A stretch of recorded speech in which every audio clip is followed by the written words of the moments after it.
Hello there, everyone. Thank you for listening again to the Do Our Daily podcast. We are here again with your favorite Australian today, our latest guest, Mr. Dingleburied. Slash Octagon, however you prefer. Hello. How you doing, mates? Good day. There you go. So, yeah, interesting. I didn't know that you actually used another username. I mean, do you use Octagon for Twitter as well? For Twitter, yeah. I mean, I do have two accounts. I don't want one to come up when you search for the other, right? I see. Oh, wait, do you post the not safe for org stuff and whatever stuff like that in one of them? Yeah. Well, yeah. I see. When I make it, usually I'm too focused on one to do the other. I see. Yeah, but I'm asking because it's like this kind of usual split I've seen many people do. And they have like, yeah, this is my safe for org account, this is not safe for org one. I don't mind if people know. I just don't want it to be like Google knows, right? It's actually a pretty smart thing because I don't know. Imagine that. Hey, your aunt comes for Christmas or whatever shit, and she's like, "Oh, hey, you do dry." Yeah. Yeah, I don't want my aunt to Google Octagon and then come up with fucking a bunch of porno, yeah. It's like your mom tells your aunt, like, "Oh yeah, my kid really likes drawing it and shit. He's very creative. Why don't you look up his username?" And you wouldn't want like your family to accidentally find your random dojins and be like, "Oh yeah, Yeah. I see that he really likes Japanese girls." That would be a bit awkward. Exactly. Going into that, now that I think of it, that's a really good way to start. I think probably most people know. I mean, yeah, most people on that will probably be familiar with you at this point since you've been around for quite a while now. Probably. About a year. Oh, not even that, really. I joined in December Oh, 2020. really? So, I thought it yeah. would have been more than that. Yeah, I know it feels like longer. I know. You don't have to keep reminding me. It all the time moves slower when I'm around. I'm just that kind of guy. I have the same thing the other time I was actually looking at some submissions and I was like, hey, wait, when the fuck did I join? Wait, what? And it's like, holy shit, it's been that long? How long has it been? I actually think I joined it was around April 2019. It's just that with the whole pandemic and whatever, it's like It's like a whole era. the regular flow of time has gone to absolute shit. So we live in this like shattered dimension bullshit kind of video game thing where you say like 2019 and it's like that was a whole another life. I kind of think about that a lot. Where something happens and then life changes, and then it suddenly feels like you barely remember what it was like before that. I find that interesting to think about. It's something that sometimes pops up. But going back to the dad thing, like I think probably most people already are familiar with you. They know you for being this like, yeah, this dad guy that does a lot of manga-like stuff and does a lot of hatching and black and white stuff and whatever. So why don't you tell us how did you first got into that and what's the I don't know, what introduce yourself and tell us how did you arrive at that? I'm Octagon. I'm a 25-year-old Australian male. Mm-hmm. I draw comics, mostly in black and white. Mostly just because I want to put out things with high frequency, and color kind of gets in the way of that. So I do black and white just because it's quick.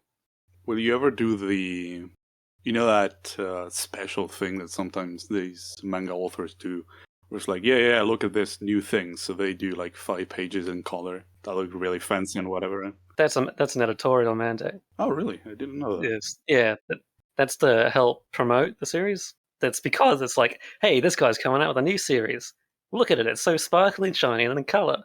It's to help gather attention. And if you get popular or something, they probably put your thing at the front of the magazine with all the full color pages. It's that, and it's also whenever that needs a boost, they say, "Hey, we think people are just kind of missing it, so let's give it a color spread to get some more eyeballs on it." Just can't get people to flick to it, see what it is. To answer the question, yeah, I do kind of think about doing that. I probably will when I start my actual series that I've been building up to.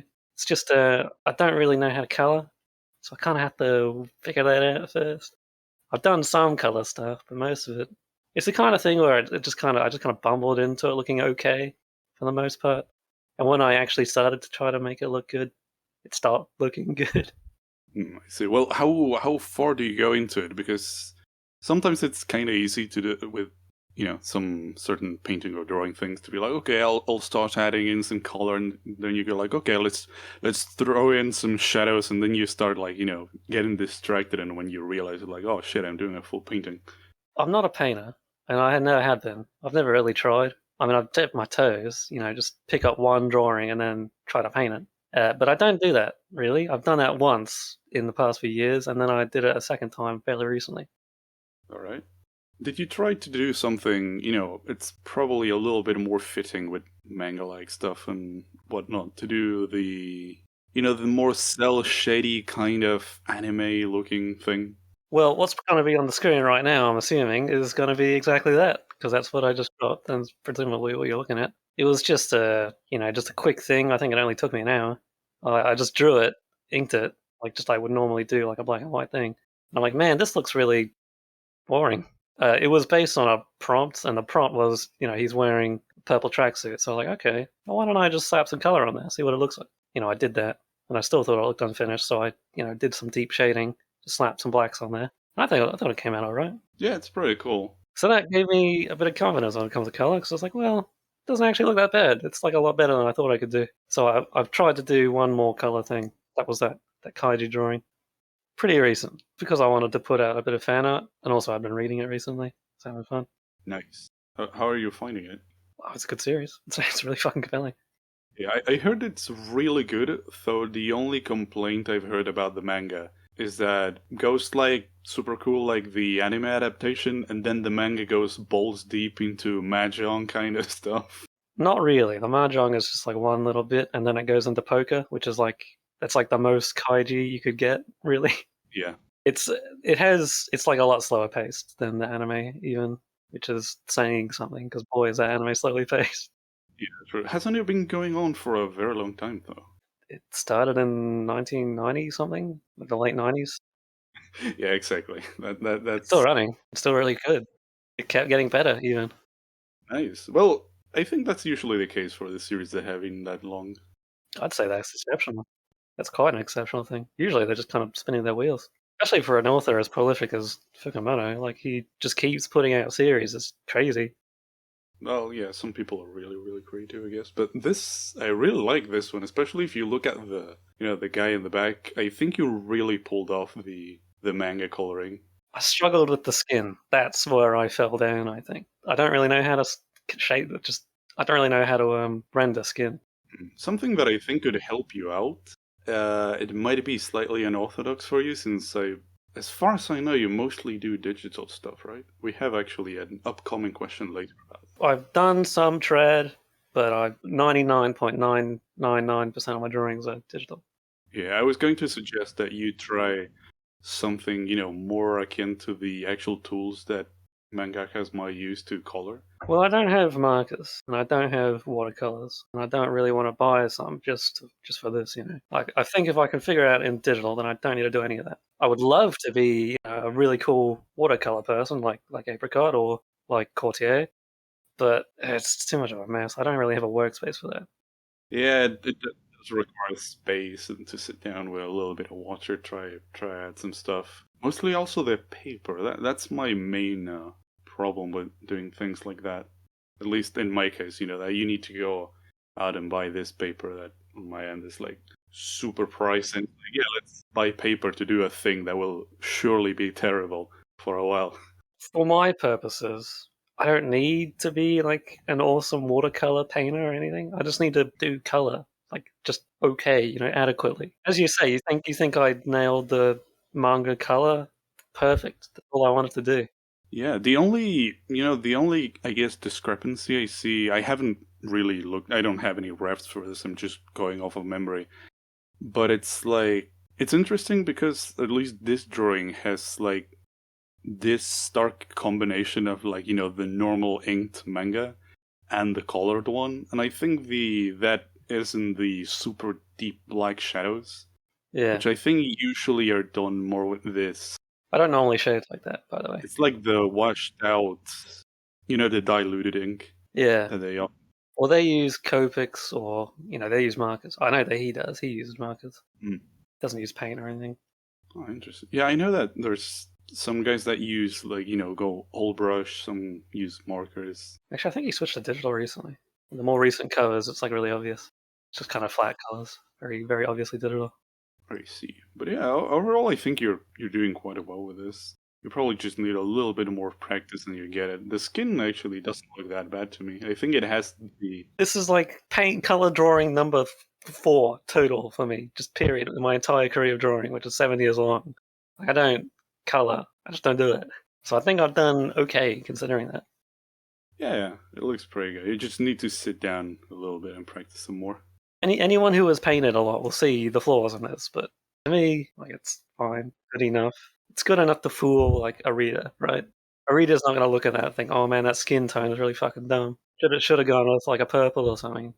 Yeah, they're gonna do the usual stuff like, oh look, pretty thing. Let's read through all of these 20 pages that took like probably a month to make in 5 minutes and call it done. 20 pages in a month, boy. That ain't me. I'm fasting now. I do 20 pages in a week, boy. Yeah, how how's like actually how's your output generally?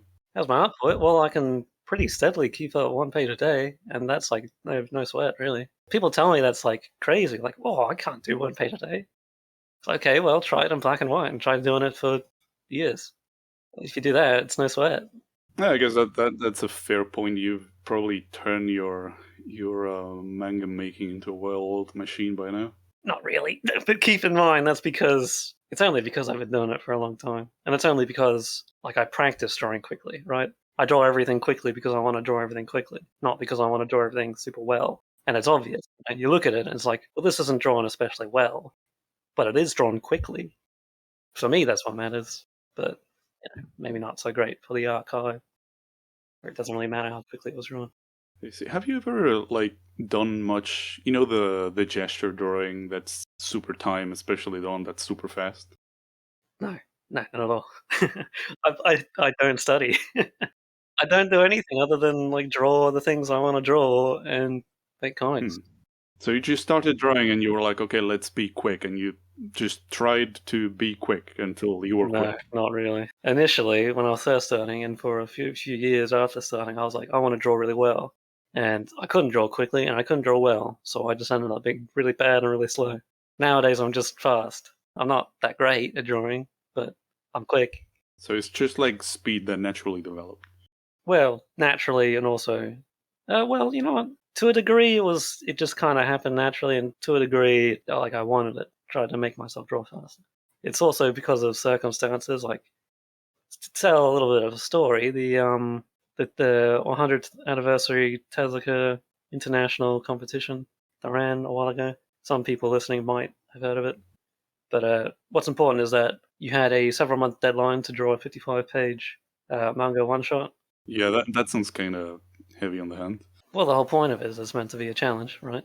So I did it, and I did not manage my time very well early on. So I took, longer than I meant to do the storyboard, longer than I meant to do like half the pages, right? I'm left with like a few weeks to ink 25 pages. Nowadays, for me, that's no sweat. But a year ago, when that was running, ooh, that had me on my toes, And something just snapped at one point, and I just didn't care about quality anymore. I just zoomed through the pages, just fucking blasted through them. Synapse is activated, mangaka mode engaged. Let's do that. Yeah. Jimmy Neutron moment. Jimmy Neutron. Now I can just draw quickly and not care about how bad it looks. You absorb the mangaka essence, I suppose. Like fuck, gotta do this page quick. And That's how they do it. Down and go. People will shit talk them like, "Oh man, this art looks like crap." Whoa, they draw it in an hour. Can you do that? What can you do in an hour, mate? If you actually sit down to look at the schedules is fucking insane that they'll do like, okay, I gotta publish I got like 3 days to do 5 pages for this week's magazine. Yeah. Time to go. Spend half the week on storyboards because the storyboards get thrown out, right? They do the storyboard and then they sit down for a meeting with their editor, and their editor tells them, change this. So they basically have to redo the whole fucking storyboard. And the deadline doesn't change. They still have a limited amount of time. They have to ink it all. That's why they hire assistants to make it happen. because otherwise it just wouldn't happen. Yeah, exactly. Not to mention that a lot of them, at least, I don't know if all of them, but I remember hearing of quite a few that are like, okay, I literally just proposed this idea out of the blue because it came to me. They were like, yeah, okay, sure, let's publish it. So a lot of them are like, oh, fuck, what do I do to like, keep the ball rolling? So a lot of them, as far as I know, are writing the thing as they go. Well, yes, I don't know if it's usually the case where they just spitball an idea and they just roll with it. Usually it's more the case where they pitch like a billion different fucking series, and most of them get turned down, so there's 0 point in like planning them to a massive degree. And what sticks is like basically random. They just have to go with every idea they have and hope some of them are successful, and the ones that are, they can't predict, so they have to just make it up as they go, pretty much. Yeah, man, the Japanese publishing industry looks... I mean, they only have that problem because they're successful, I guess that's a good point.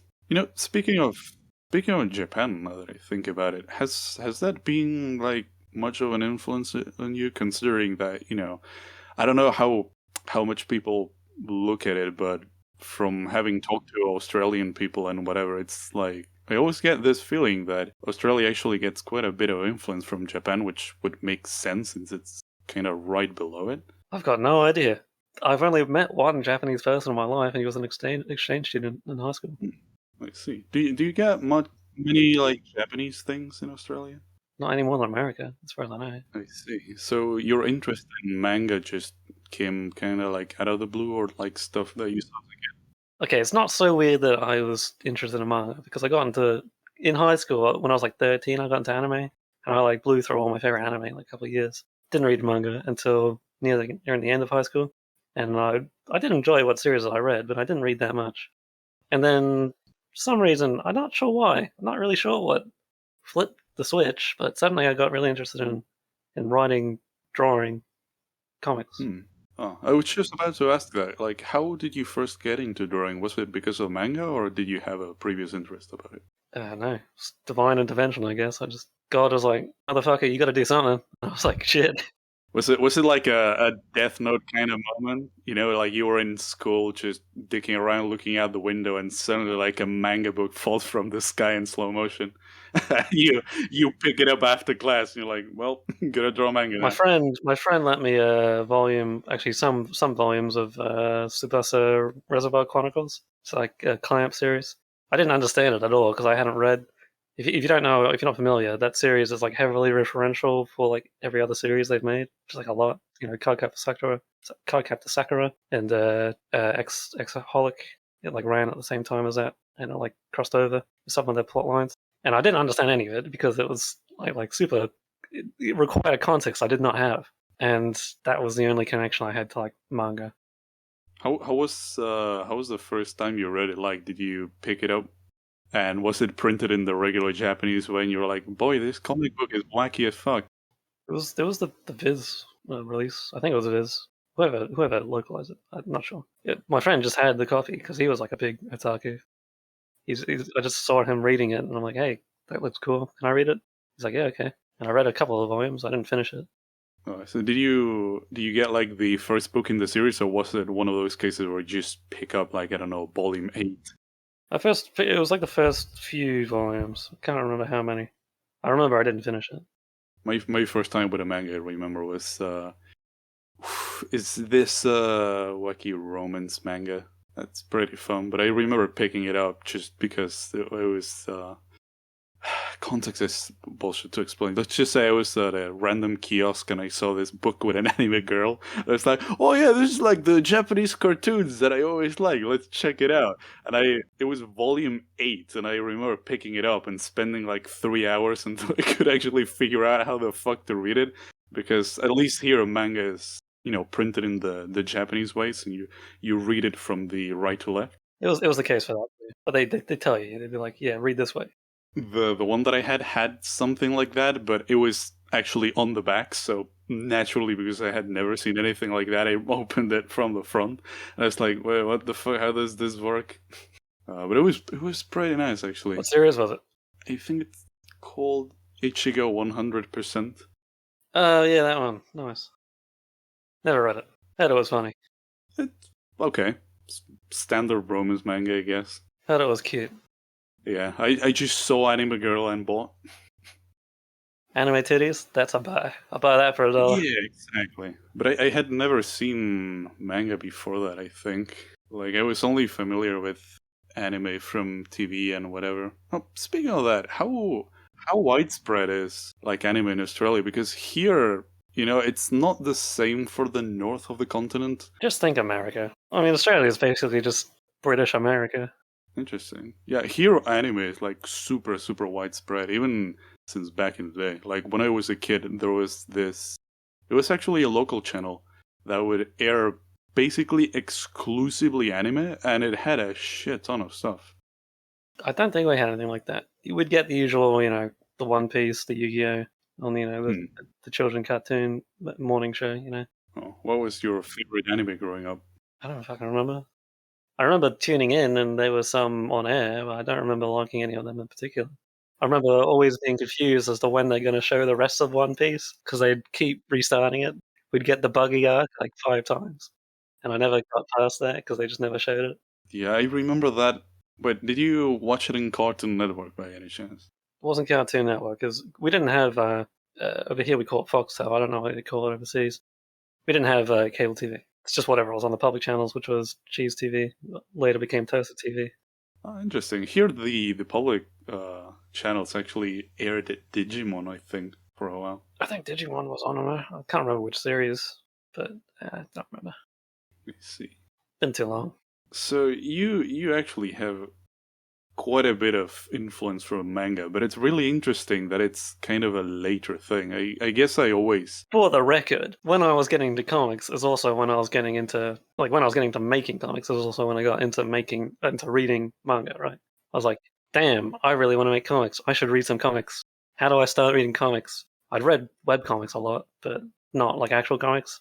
The easier way to get into comics is just to read manga because they don't make it easy in the West. They don't make it easy to pick up Spider-Man or Batman or whatever.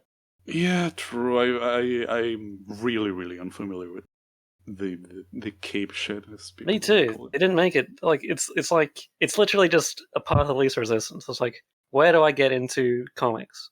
I don't know. No idea. I still couldn't tell you. Where do you get into manga? Well, find something you like, pick up volume 1. Easy as that. People will tell you, well, just pick a run and then start with that. But it's like, okay, there's like a million different runs for each character. I have no idea what to pick, It's not even like I like this design, I'm gonna like the comic, At least with manga, you can like, well, there's cute girls in this, so I guess I'll pick it up. At least if nothing else, I'm getting cute girls, Has at least a good appeal factor. But it really surprises me that it's not. I don't know. I guess I'm just accustomed to people being like, "Oh yeah, I like to do manga because I really liked it as a kid or whatever." But it's really surprising that you only started looking into it, when you were older. It's really weird because this was quite some time ago, and this is what I was talking about before, where you just start to forget things before, like in a previous era, like it was a different life. Like to me, that time is just like a total, like it's all just mixed together. I could be that I just completely mixed it up. Maybe I did get into manga like way earlier than I got done making comics. But to me, in my mind, it's all the same period, all just kind of mixed together.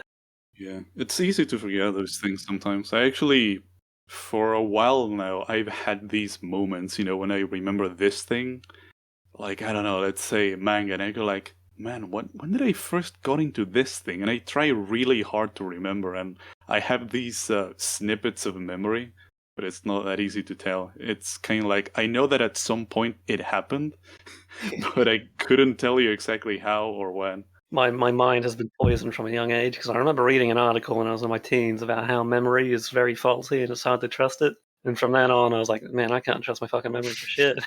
Perhaps that's why you started making comics, Yeah. gotta write things down so they don't go. Nah, that's not it because I don't really write autobiographical stuff. Hold on, let's rewind a little bit. So you like making comics. What would you like to do with this?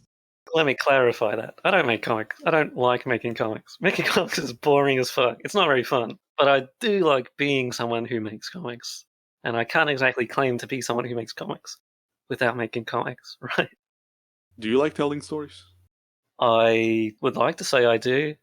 It's kind of thing is where it feels good when it works, feels bad when it doesn't. when I'm struggling to figure out how to convey an idea, it's kind of like, man, I wish I didn't have to do this right now. Wish it was simple. Wish I was smarter. Writing's not always that simple. It's like closing your eyes and trying to feel your way out of a maze. Yeah, pretty much. Actually, I had a. Now that you mentioned that, I remember that while actually trying to write a script for a comic, I had a realization. Because I was trying to write this thing, right? And I had some scenes and, like, in my mind, some notes of, like, okay, this is, like, this is where things need to arrive at. And I was in this part, which was like a big jumbled mess.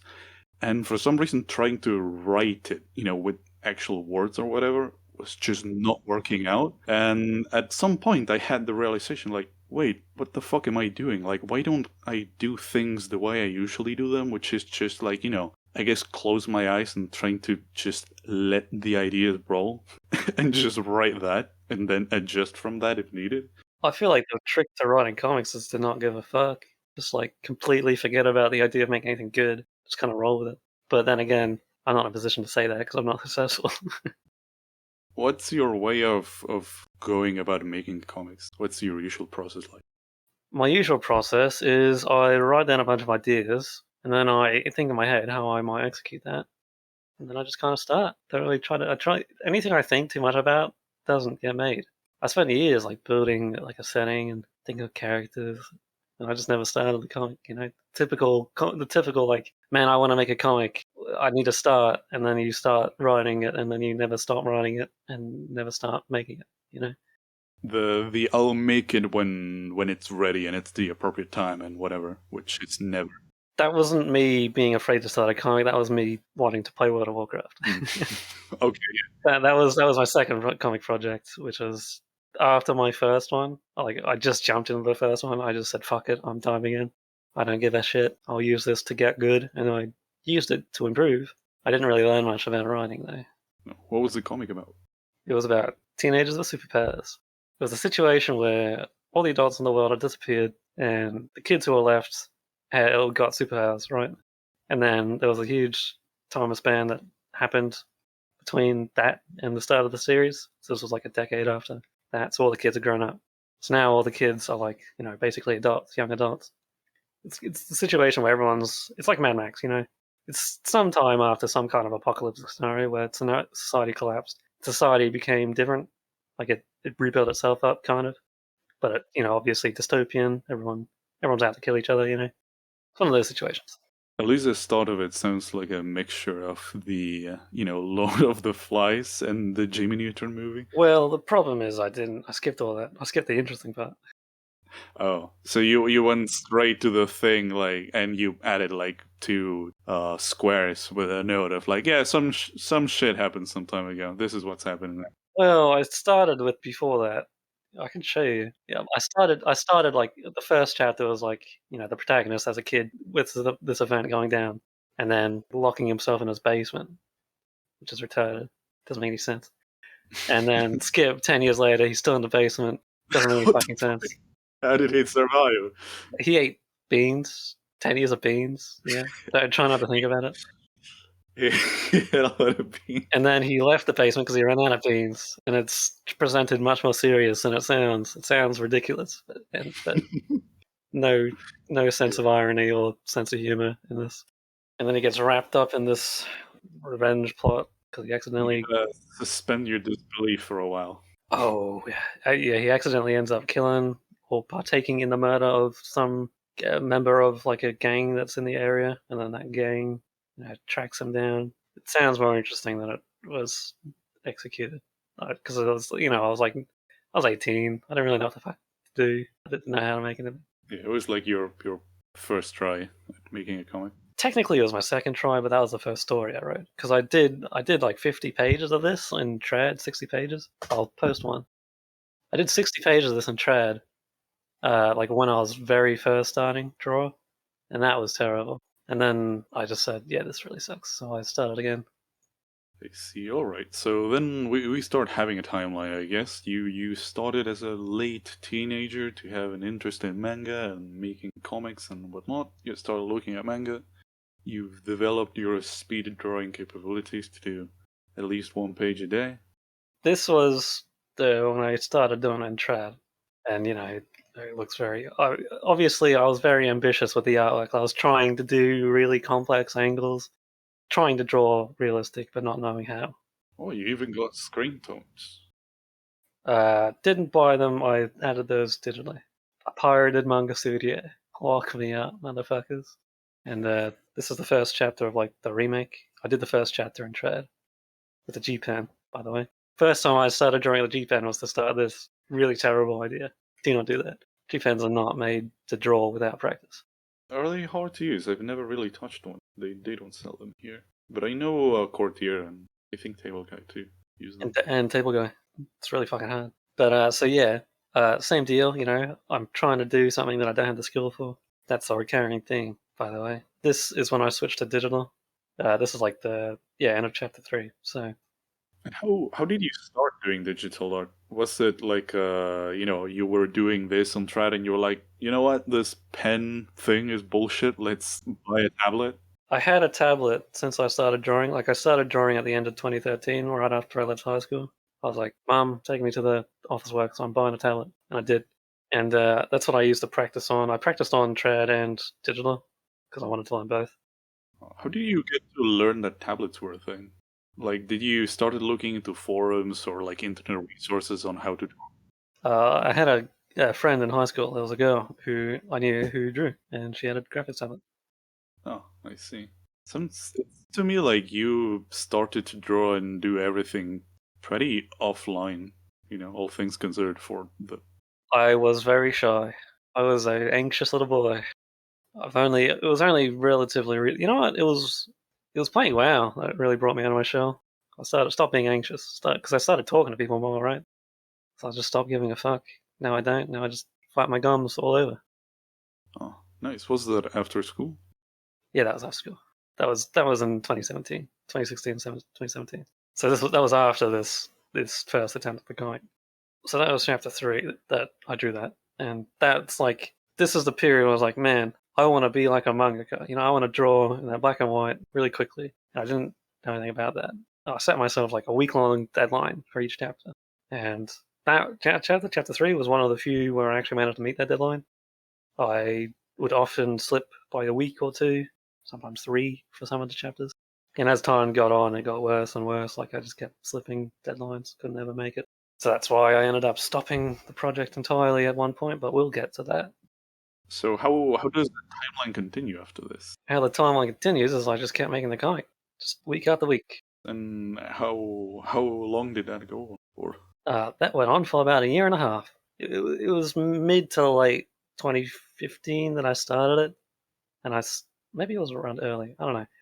And I stopped at some point around September, or maybe it was August of 2016.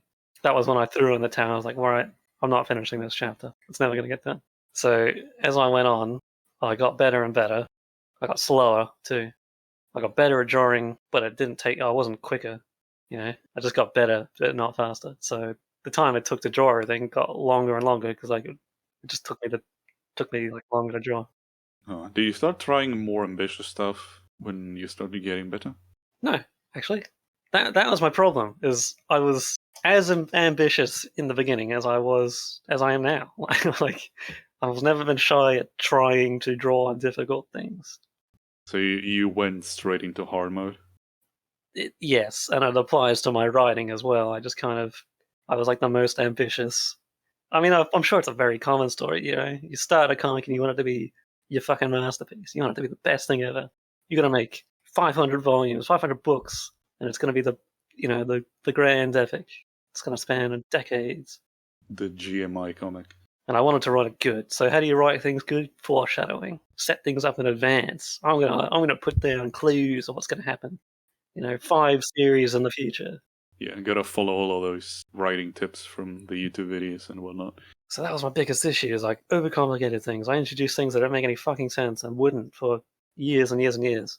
And it just became a total mess. Like it wasn't already. It became more of a mess. But the art improved. I got better at that. I got better at paneling. So I did learn important lessons. I cut my teeth on it, It was a sacrificial lamb. What came after this one? what came after this one? So this was 2016. That last drawing, the one of the house, that was like the last chapter I finished. That was when I was like, damn, my art's getting kind of good now. Actually, it looks okay. Like, I would read this, actually. And so I just stopped the comic because it was taking forever to finish chapters, and I just lost interest, kind of. Do you feel like you needed to reevaluate anything or practice anything, or it was just like, hey, I'm bored of this, let's do a new comic? It was, my exact thought was, this is terrible. No one would ever read this, and it's starting to get actually good now. So my options are keep going, hope there's people out there who would read through that beginning, which is a bad choice. I decided that would not be the right choice. My other options were restart it, like remake it again for the third time. Didn't want to do that because I'd already done it twice. And the last option was stop it and start something new. So I did that. As for what I worked on next, around that time, that was around when Homestuck ended, so I reread that, and I got really interested into making the whole, the Microsoft Paint Adventure reader input, reader suggestion kind of stories, where you draw like a thing and you ask the readers what do, and the readers will say do this, and then you draw that. So I did a bunch of those on the Quest board. I think that also just came out at the time. It split from TG. Oh, I see. Yeah, I'm not too familiar with Quest, but I do remember that you mentioned that, I think yesterday or the day before when you were counting how many pages you've done. Yeah, I counted how many pages I've done. If you're curious about the number, it was like 1,100 and something. Draw a lot of comics, guys. You gotta draw a lot. Yeah, I remember your message. It was like, yeah, it's 1100 something minus the quest, or like, we're not counting the quests. So. That's like the full page, like the actual I'm gonna draw a full comic page as 1,100 with the quests, which are just one panel things, like as is on the screen right now. Yeah, how was the quest stuff like? What did you learn from that? I really enjoy quests. I really enjoy making them. The problem is it's a sprint. You get really tired quickly because I just have no self control when it comes to them. Like I wake up. It's the only thing that can make me wake up, instantly jump on my computer, grab my tablet, fucking draw something, boom, post online, and then sit on my computer waiting for people to post. And like I don't even eat or anything. Is Quest usually kind of fast-ish board, or is it the kind of thing that you post, you like, come on, reply, and nobody replies for like, I don't know, 8 hours? That's why I stopped making them. I got fucking bored because it's too slow. You get maybe like 3 or 4 people and that'll be it. And it's like, man, I want more readers in this. I see, and doesn't usually like the threads go on perhaps for a month or something like that? Well, they go on forever. There's some that have been going on for. I don't know how many of them are like the one thread that's been alive for X amount of time, but there are series that have been going on like since the split, since before the split, which was half a decade ago. They've been on for ages. My problem with quests is half of them are like write quests, more than half. Like very few people draw on that board. Yeah, I've noticed that.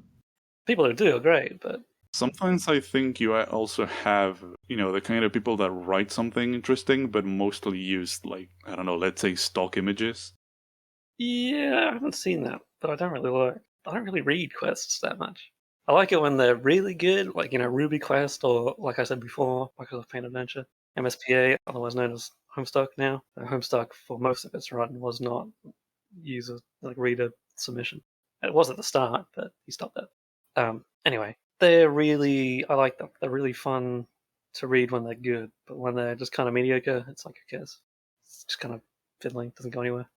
Anyway, this is a weird thing to talk about if you're not familiar, so who cares?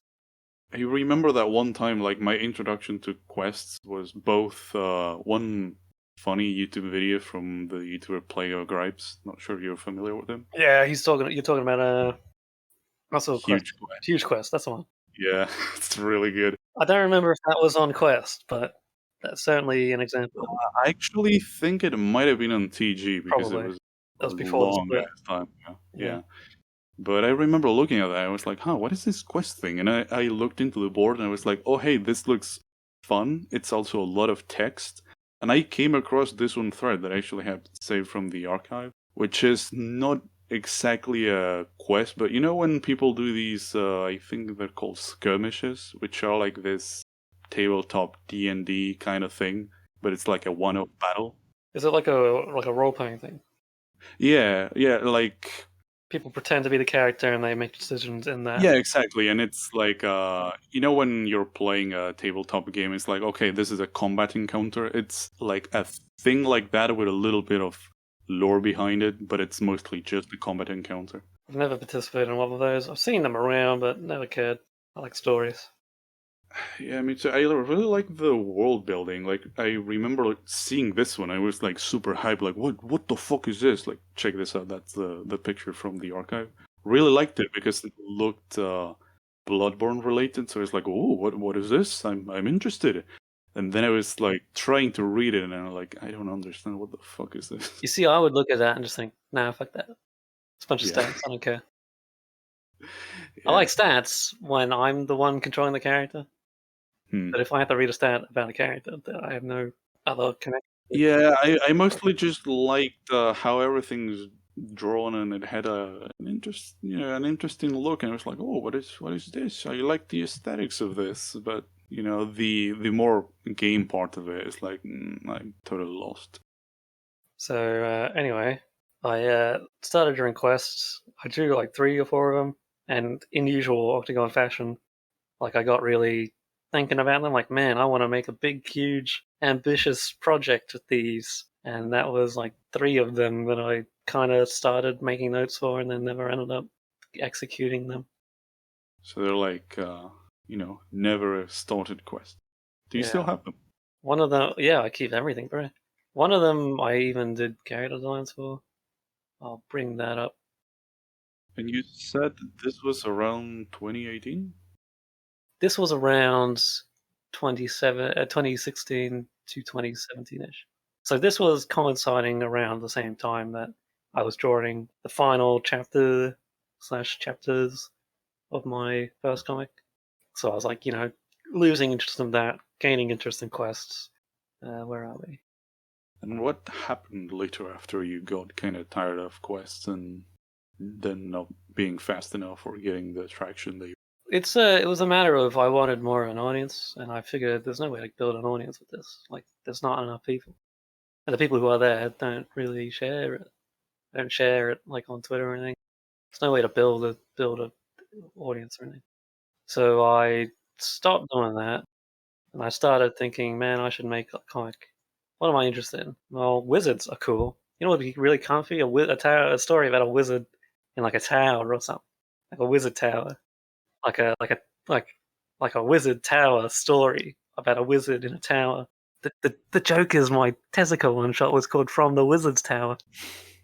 Okay, I like this. No one would ever know that unless I said it, which is why I said it just now. So that was a story that I spent a couple years after I finished drawing quests. I started to do a bunch of ideas, not really sure where I'm going. Very easy to distract. I got roped into playing WoW private server with my friends, and I did that. Met people, became like an officer, gained responsibilities, gained social skills, and fucked around for a while, just adding ideas to the notepad. Never actually, drawing things down. I still drew to a degree, just not much. So you kind of took a big break, you could say. It was a big break. I didn't really improve. I got rusty. And how was it like when you picked the pen up again? Well, exactly what it sounds like. Rusty. Terrible. I sucked. I properly picked the pen up again for the Tezuka thing. But how did you feel? Was it hard to get out of it? Did you spend a long time? Do you have any regrets of playing too much WoW and not drawing enough? Oh yeah, I wish I hadn't wasted all that fucking time. Wish I just drew, as you'd expect. Feel bad about wasted time. Why wouldn't you? Especially since it wasn't even like it's not like I was afraid of starting to draw. I was just procrastinating because I was lazy and wanted to play video games. It wasn't even like I had good reason not to. It's just I was just an idiot. Were you thinking much about drawing during that time? I was thinking about it a lot. Wasn't doing it. Oh, Yeah. so it was kind of the case of like, yeah, I'll draw something when I finish the raid with the boys. It was like, I'll doodle, I'll sketch my character. I'll come out with a design because before that, I didn't do character designs at all. I didn't even draw them before they went into the comic. Right, the first time I drew them would be when I draw them on the comic page, which is a terrible way to do it. Yeah, it sounds a little bit improvised. But I started to draw designs before actually making the comics like around that period. This is for a quest idea that I never made. Looks pretty cool. Makes me think of some kind of character creator or something like that. Yeah, that's the idea. It's like sprites. Like it's just you copy paste a sprite to draw it quickly. Don't have to worry about redrawing everything every time. So were these different characters for the quest? Yeah, they'd be characters you'd be directing around. What happened after you stopped playing WoW and picked up the pen again? What happened when I stopped playing WoW was I got tired of wasting my time playing WoW. And so that was around the start of 2020, roughly. So I started drawing. I think at the time I was like, man, I want to make money from this. I need to make money. Like my parents were putting pressure on me to move the fuck out, start making money, do something with my life, as you'd expect. Are you earning money, son? 23-year-old man, do something, you motherfucker. So I got the bright idea. Well, how do you make money online drawing? I don't know. I'll draw doujins. I'll draw porn comics. Yay! The typical one. The typical. So I started a few, didn't finish them. Classic case of I want to write stories, but this isn't what this is for. But I still write stories anyway, and it goes badly. Don't finish it. Yeah, actually, there's a couple of questions now you bring this stuff up. So, first of all, Anun asked, what's the deal with those comics you draw all the time? Are they commissions or something? And it might be referring to your current stuff or that, but... Well, Anonymous, nothing I do is bankrolled. Everything I do is me trying to make something good, to show people, to hopefully convince people to follow me, and then build an audience, and then make money. Did you ever ended up getting commissions for the doujins or something like that? I never even looked into it. No plan, just I'll make it, and then I'll question mark, make money. Yay! Yeah, the typical online profit scheme. But I guess then it was just okay, fuck, let's just draw some porn and let's hope people like it and show some money for it. Pretty much. So it was, also I didn't want to, do socials. I didn't want to do the Twitter. Any, social media, anything at all. Oh, so many years. I only started doing it in 2020. At the end of 2020 was when I made a Twitter account, which is, the only thing. Before that, nothing. Zilch, nothing. Screaming into the void. Would you post anything before that, or was it more of yeah, I'll keep this in my drawer and I had a Tumblr blog. That was the title of my comic, and that was it. And I would only post my comic, nothing else. I wouldn't upload it anywhere. I wouldn't even link it anywhere. It was literally just dropping my comics into the void, Into the Octagon Vault. There's no way anyone would ever find it. I tagged it with hashtag comic or something. Some stupid way no one's ever going to find it. Going on about the making money and all of that, another Anon asked, I want to earn money drawing furry porn, but don't know how. Any tips? And the question was specifically directed at the more, not really the drawing part, but the business part, I guess. Is there anything that you learned? Well, my friend, you're asking the wrong guy. I've never made money from my art. Period. Wouldn't even know how. But do you feel like you're in a better spot now to try doing something like that? Dude, I've got 27 followers on Twitter. No. All right. I mean, maybe I could show people my work and say, hey, do you want to sponsor a comic or something? I'll do it. But other than that, I've got no reach. Now you learn how to post it where more people can see it. I mean, I don't know how. I'm still learning myself. I'm playing catch up here, bro. I'm a 25-year-old on social media. I don't know what the fuck I'm doing. I can relate. Actually, earlier when you mentioned oh look, my scheduled tweet went up, you starkly reminded me of how not very long ago somebody mentioned that. I was like, wait, you can schedule posts on Twitter? What? It's what the fuck have I been doing all this time? I'm still at the point where I'm counting every like, Someone retweets me, I'm like, oh boy, my day is made. Yeah. I've got nothing, I got nothing, no way to help you, brother. You probably have more followers on Twitter than me. You should be giving me tips. I mean, for as much as that matters, it's better than having nothing. I don't know how to make money with art. There you go, everyone. Drop your suggestions on how to make art money in the thread. We will catalog them later for Dingle. I won't, probably. So we should probably get back to the point that we were making, because we keep getting sidetracked. So what I was doing after I quit WoW was, making porno comics, didn't finish any of them. And then I saw the Smack Silent Manga competition, where you make it's a competition hosted by a Japanese company, where you make manga without any words. You're allowed sound effects but no words. So obviously you can submit if you don't speak Japanese because you don't need to know Japanese to submit. So I saw that and I'm like, you know what? I should do this. You can make money. If I win, I'll make money. Cool. I could try that.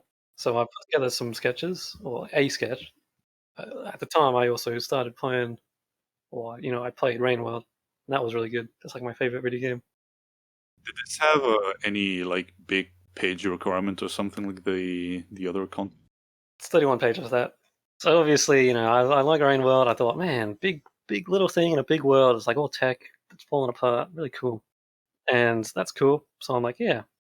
Then I saw that the Tezuka competition was running, and I was like, damn, that's a much bigger thing. I'm going to do that instead because I'll make more money if I win. And I started on that. So all this time, I was still thinking I was going to start a new series with that From the Wizard's Tower thing because I had all these notes, I had all these characters, I had all these ideas, how I was going to present it. Side note, by the way, I was at one point I got the idea to make it into a visual novel, but I nixed that idea just because you can't really release a visual novel at the same rate you can release like a comic, and without an audience, you kind of need to release it consistently. So back to the main point. I drew that one shot using that idea, and that was when I was like, I need to develop like a style. I need to figure out my storytelling. I need to figure out how to hook readers for a start. Need to present something interesting that people want to read and isn't just farting into the wind. And how did this whole thing go? Like, this is a complete one shot that you finished and sent in for the contest, right? Yeah, I finished it, and I mean, I'm happy with it. I think it looks good at points, and at other points it looks amateur. Is it published video where people can go read it? Yeah, it's on Medibank. I'll link it. Nice, yeah. Give me the link, so I'll put it in the description of the video.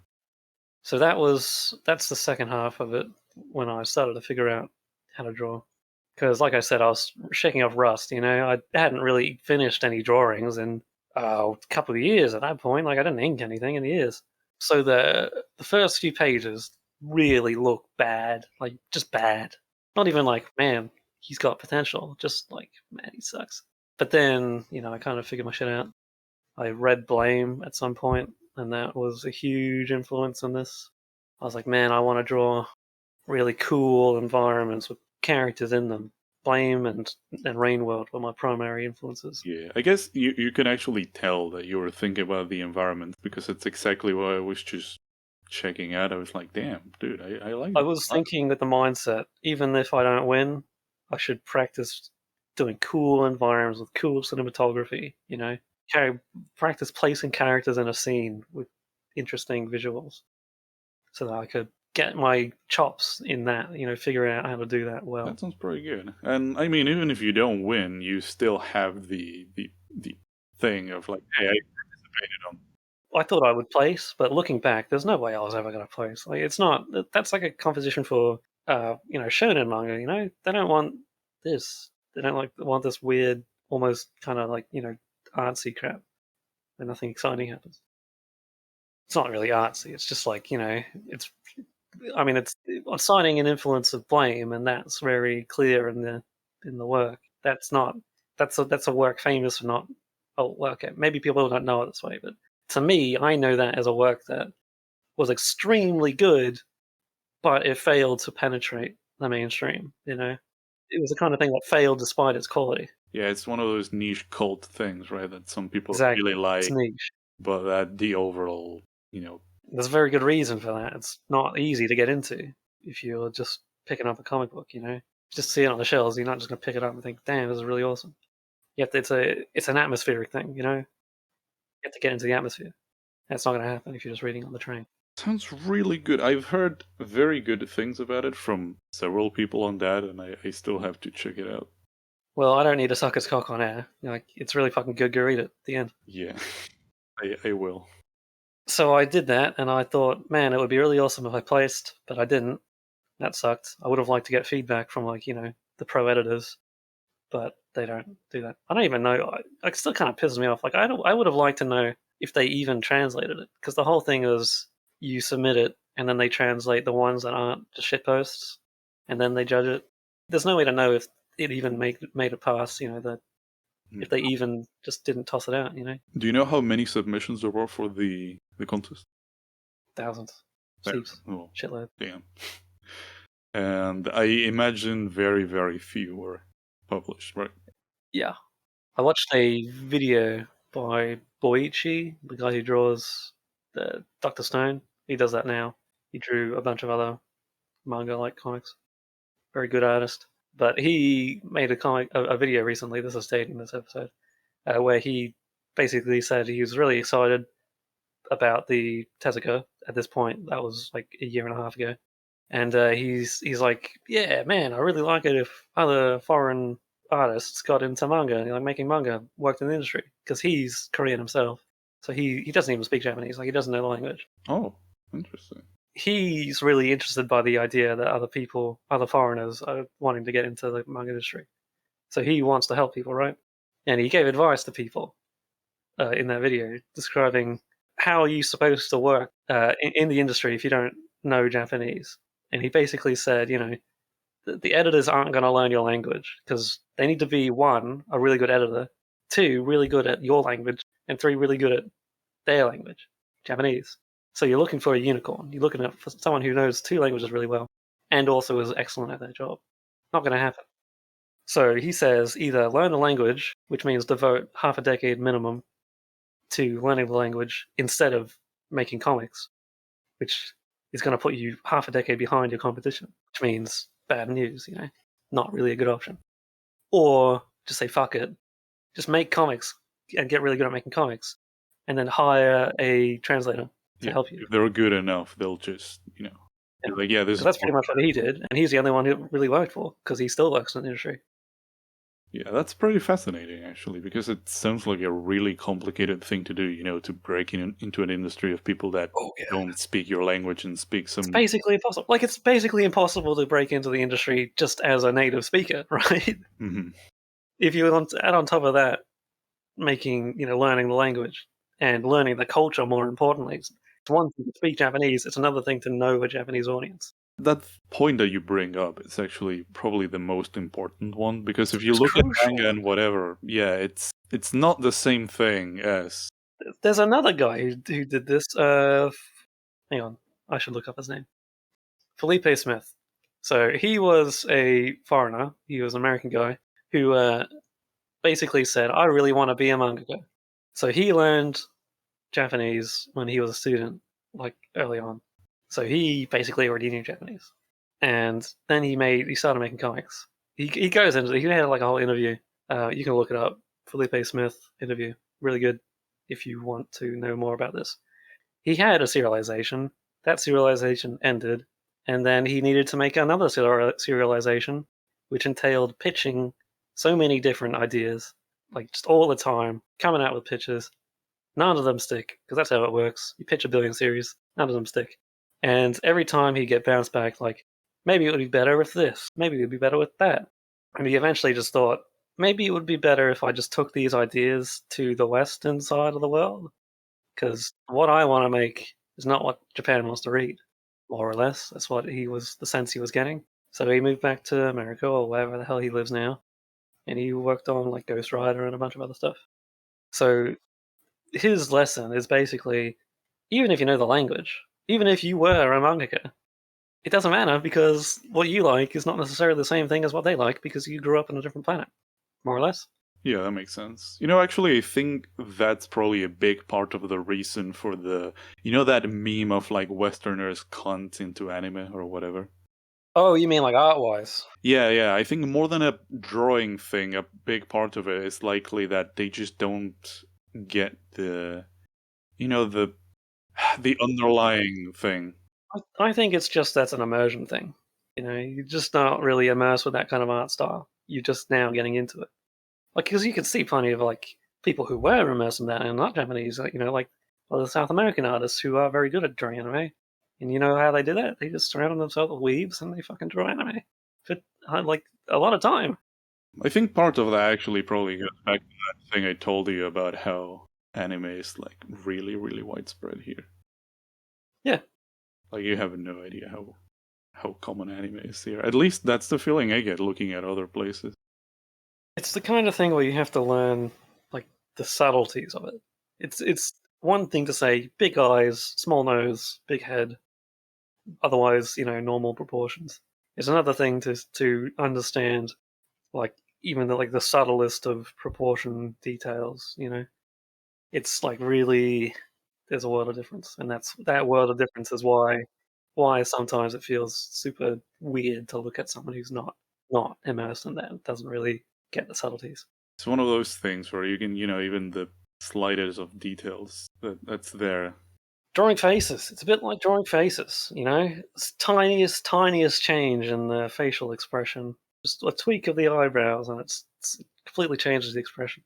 I guess that's why so many people draw so many anime eyes. I think if you're stupid, if you're just drawing the eyes, you got to draw the whole thing. Has to be in context. That's my advice. If you're learning anime, just draw lots of anime and don't focus on one thing at a time. Try to draw the whole thing every time, because they're drawing it in the context of the whole body or the whole subject, not just an eye. Actually, that brings us to another one of the questions that people say. Before that, hold that thought, because we got sidetracked again. We should go back to the first Your point. comic. Yeah, I think. What were we talking about? Fuck.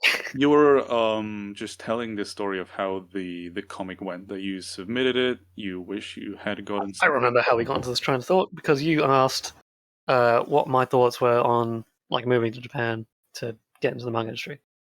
I don't really have aspirations to do that, and I never really did. I think it would be nice if I didn't have to go through a billion different hoops, like learning the language and being engrossed in the culture and moving countries. But I do have to do that if I wanted to do that. So never going to happen, really. So you're more of the kind of online publishing guy of like, yeah, I want to make some manga-like stuff, publish it online, have people read it, it'd be good.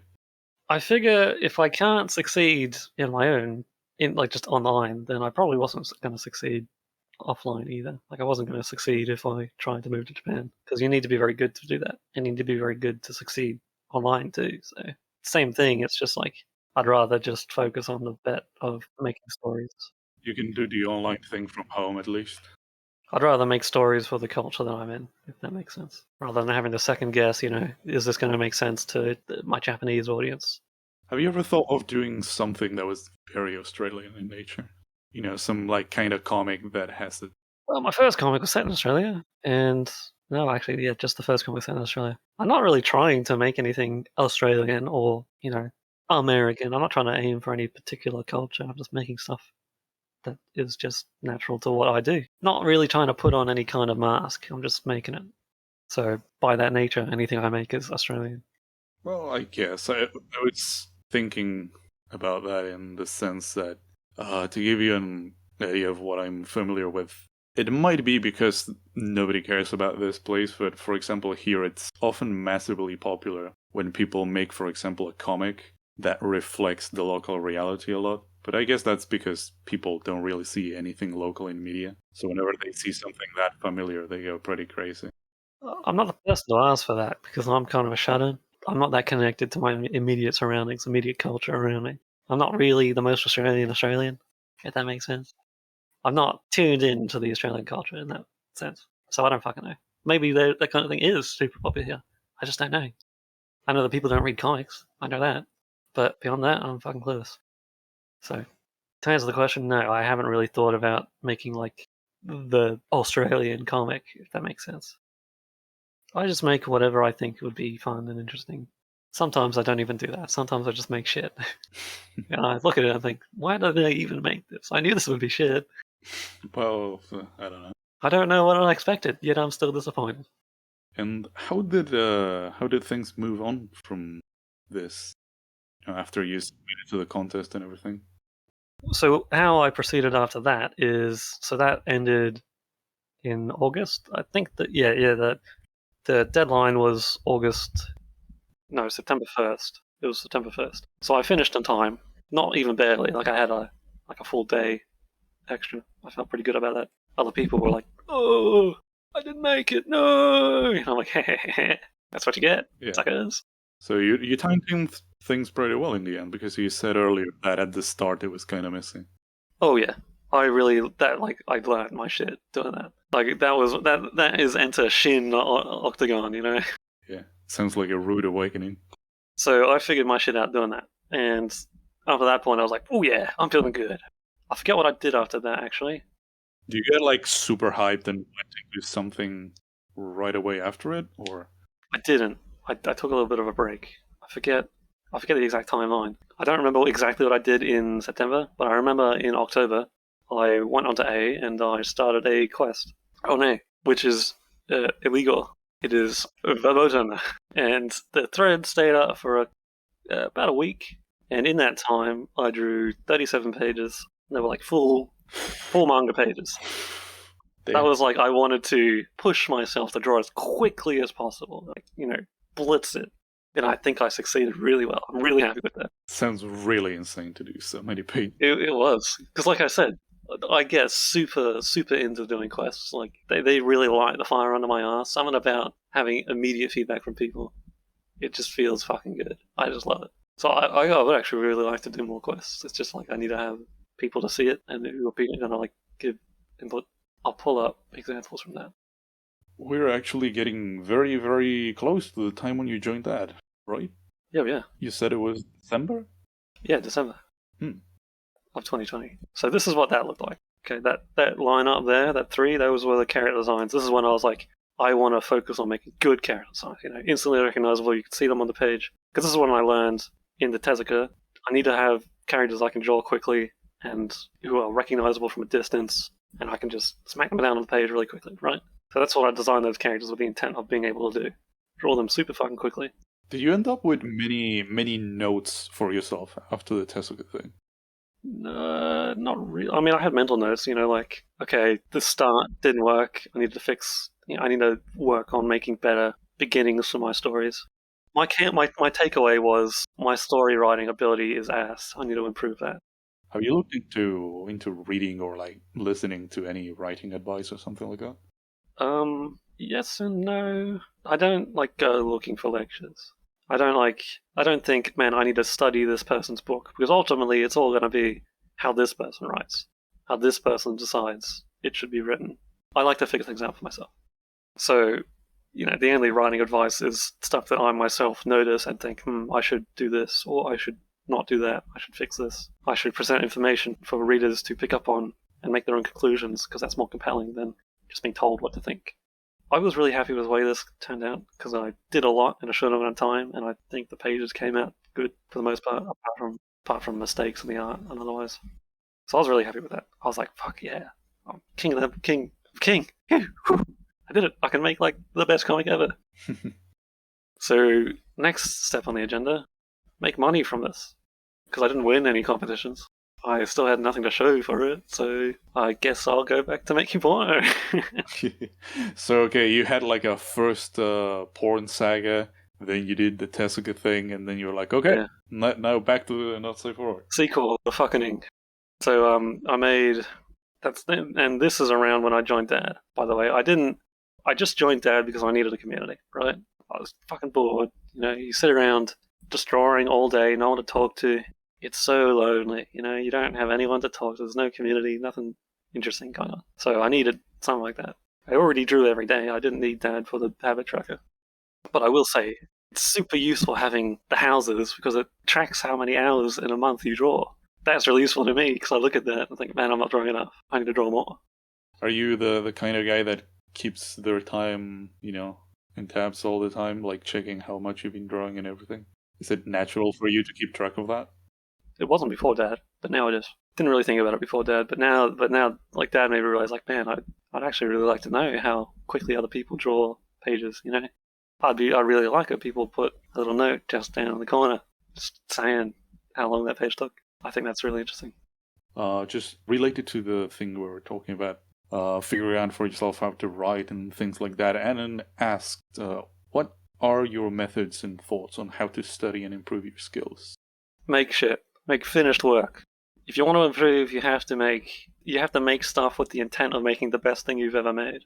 Do that as often as possible, I think. A lot of people say study, study, study, and I don't really subscribe to that idea. That might make people angry. I don't know. Maybe that is the best way to do it. I don't fucking know because I've never done it. And you know what? They're probably right because my artwork definitely looks like I don't study enough. I just make shit. It took me 7 years to get to where I am, so do not take my advice with a grain of salt. Just my advice is make stuff, make finished works. If you want to study on top of that, do that too. I guess that's pretty close to what Seven usually tells people to do. Yeah, but Seven's not a suave Australian hunk. True. Doesn't have the charisma. He doesn't have the Islander eccentricity that you have. He doesn't have the. He doesn't have the electricity. And you know what? Art advice: go chop off someone's head and absorb their power. That's my advice. That sounds very African instead of Australian. Well, it's Highlander, isn't it? Sean Connery. Ah, true. Yeah, you're right. So we're getting into Dad. How did you first come into IC, and how do you find Dad? Well, I was on IC like when I first started drawing, and obviously I saw the sticky, looked at it, and I didn't study it. I got ideas from it, like perspective, that shit, because before that I was just left high school, figured I need to draw, and then just started drawing. I didn't really have any idea how to learn, I just did it. I went onto IC, got some resources, didn't read any of them, but I got the ideas, perspective, horizon lines, that kind of thing. Did it make you take a step back and look at your work and be like, yeah, I need to work on this? It just made me conscious of the concepts. And once I was conscious of the concepts, I could sort of figure them out for myself, more or less. So that's what I did. I just did that. And so I didn't really visit IC that much, because it's a shithole. Or it was a shithole back then, and it's even more of a shithole now. It keeps tumbling down, tumbling down, tumbling down. Yep. Everything returns to nothing. So I refresh it every now and then just to see if anything interesting happening. Nothing really. Then I saw a Dad thread and I'm like, oh, okay, what's this? It's 2 Art Daily. You know what I could do with like a community? I'll jump into this. I'll see what this is. So I joined the last Discord and I joined Dad. I just uploaded stuff. What was your first impression of the site? First impression was, I don't fucking know. People draw here. Awesome. People draw everywhere, so that's not really that impressive. I don't know. I didn't really have an impression. It's just like, yeah, okay, this is a site. I'll make an account and I'll just do this. Hopefully I can find friends or something. People to talk to. That's all I wanted. So I was kind of waiting for the Discord. I was like in the waiting room for the Discord, basically. Yeah, true, because by the time you joined, it was already the era when we had the site wasn't that active. Oh, wasn't it? The site wasn't really that active. At least not from my perspective. It didn't feel like a bustling community on the website. It still doesn't. I feel like. Oh, you mean in the social sense that people don't comment much and stuff. I mean, people obviously uploaded a lot, but I mean, it wasn't what I wanted in a community. There wasn't like much social activity. There wasn't much discussion in the forums. Wasn't that much commenting. Like not as much as I hoped there would be. I joined the last Discord, the LAS Discord I was out of starting, and it was too active. There's too much shit going on. Too many people. Yeah, I can relate to that. It's just like too much. So I hopped in there once or twice into the voice, talked to Subu, I think, someone else who participated in the Tezuka, and I just didn't really go back in there much. And then I guess you just joined the other server. What was your experience with that? I don't remember. I don't remember at all, to be honest. It's just like day to day. It's just everyday thing. It's like open it, it's Discord, yeah. You were in, and at some point you were like, "Oh, hello there, friend. Let's draw." And it's just like the same as any Discord. I just open it, jump in a voice, talk to people. In this case, people were there. I talked to them. It was a good time. I think it was Coin, because it was like nighttime or something for me, which is when he usually works. Yeah, Coin is an early bird. He likes working in the morning. Well, it's because he's got a day job, isn't he? Yeah, he's a Chinese game developer now. It's literally his job to make art, so he just jumps in voice and we chat. And then, Seven will jump in, RC will jump in. At the time, Gene jumped in and Maze and Maple. Yeah, it's the Euro time zone, except for Maple. Maple's a bad boy. He sleeps late. Anyway, it's a community and it's more or less what I wanted. People chat, talk about art, talk about fun stuff. They're not just talking about fucking video games over and over again. And how do you feel that it helped you out, or at least it gave you something that you needed, that you were looking for? Absolutely. I'm no longer just screaming into the void. That's all I was doing before. Like, I'd never had any feedback on my artwork because I didn't show it to anyone. Now I do. And do you feel that, like, there's anything that you learned since then? Or are you still more on the train of, like, it's okay, I'll figure it out myself? Yeah, also, but, just learning stuff just like advice Kind has given me, or like Savage has given me, stuff like, if you're going to draw a character, then have them doing something, don't just have them. Don't draw T-poses. Yeah, don't do the art equivalent of a fucking T-pose render. Give some kind of story, even if it's just a generic illustration, that kind of stuff. Stuff that's helps you connect with an audience more than, get better at technical execution of art. Which is important because I wanted to improve my storytelling most of all, and I still want to improve my storytelling most of all. I'm not that focused on improving my art so much. I understand from my own experience that that's going to improve anyway. Just doing the artwork will make me better at making the artwork. I don't think there's anyone else, right, that does comics like you on that, at least not right now. The only one I can think of is Nessie. Like, she has that comic that she was working on, but... There were some people. I remember there was people who I saw, like, just looking at the submissions, and, there's a comic page. And I'll comment, yeah, comic, bro. Keep it up, brother. Maybe I'll even give them a tip on, like, just, how to do a panel. Don't put that panel like that because it looks weird, etc. Yeah, now that I remember, someone recently in the Discord, I believe, even posted some comic work. Perhaps it was SN? It was Table Guy. I'm pretty sure you're talking about Table Guy. There's no one else who does comics, as far as I know. It's a rather new user. Honestly, it's kind of hard for me to keep track of every single one what they post. And maybe it's not Table Guy, but I don't remember seeing any other comic stuff. Yeah, well, this was probably like a month ago, at least. I specifically remember that I posted the comic and it looked pretty good. And I was like, yeah, this looks pretty good. Perhaps not use like super thick outlines for the... Was it in submissions? Was it on the submissions, or was it just in like the post-work channel?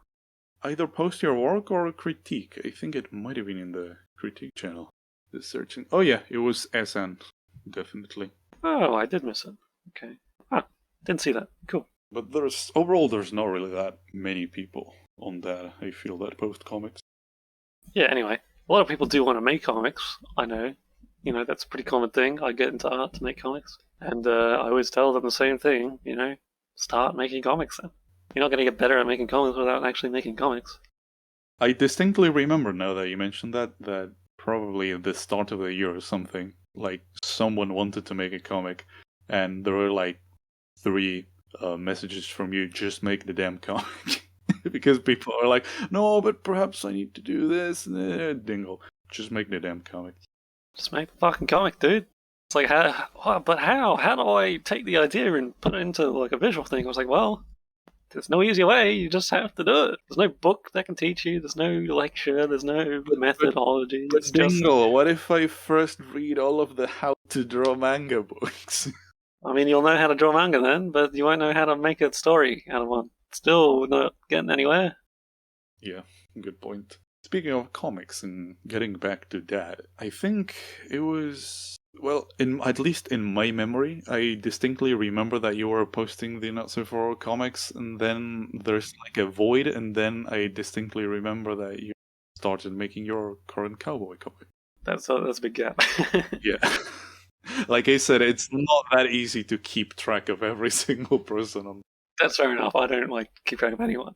I don't look at people's galleries unless I'm talking to them and want to know what their art looks like. I do that first. I did the first chapter and a whole extra mini chapter of that porno comic. Finished that, and then I started another one. I did a different porno comic thing. I finished that, and then I was like, man, I'm not going to make money from this. It's just not going to happen. Maybe if I kept doing it, but I don't think I'm good enough for that. So I was like, okay, maybe I'll do a safe work comic. I'll start putting together ideas for a safe work comic. Do designs. I have a story I want to tell now. I have a cool thing. So I did storyboards for a comic. I had a character design I really liked. This was I was figuring out setting stuff, story, how it was going to progress, a lot more productively than I was doing while I was playing WoW, because that was just like so lazily, just like dropping ideas and reworking it every other week.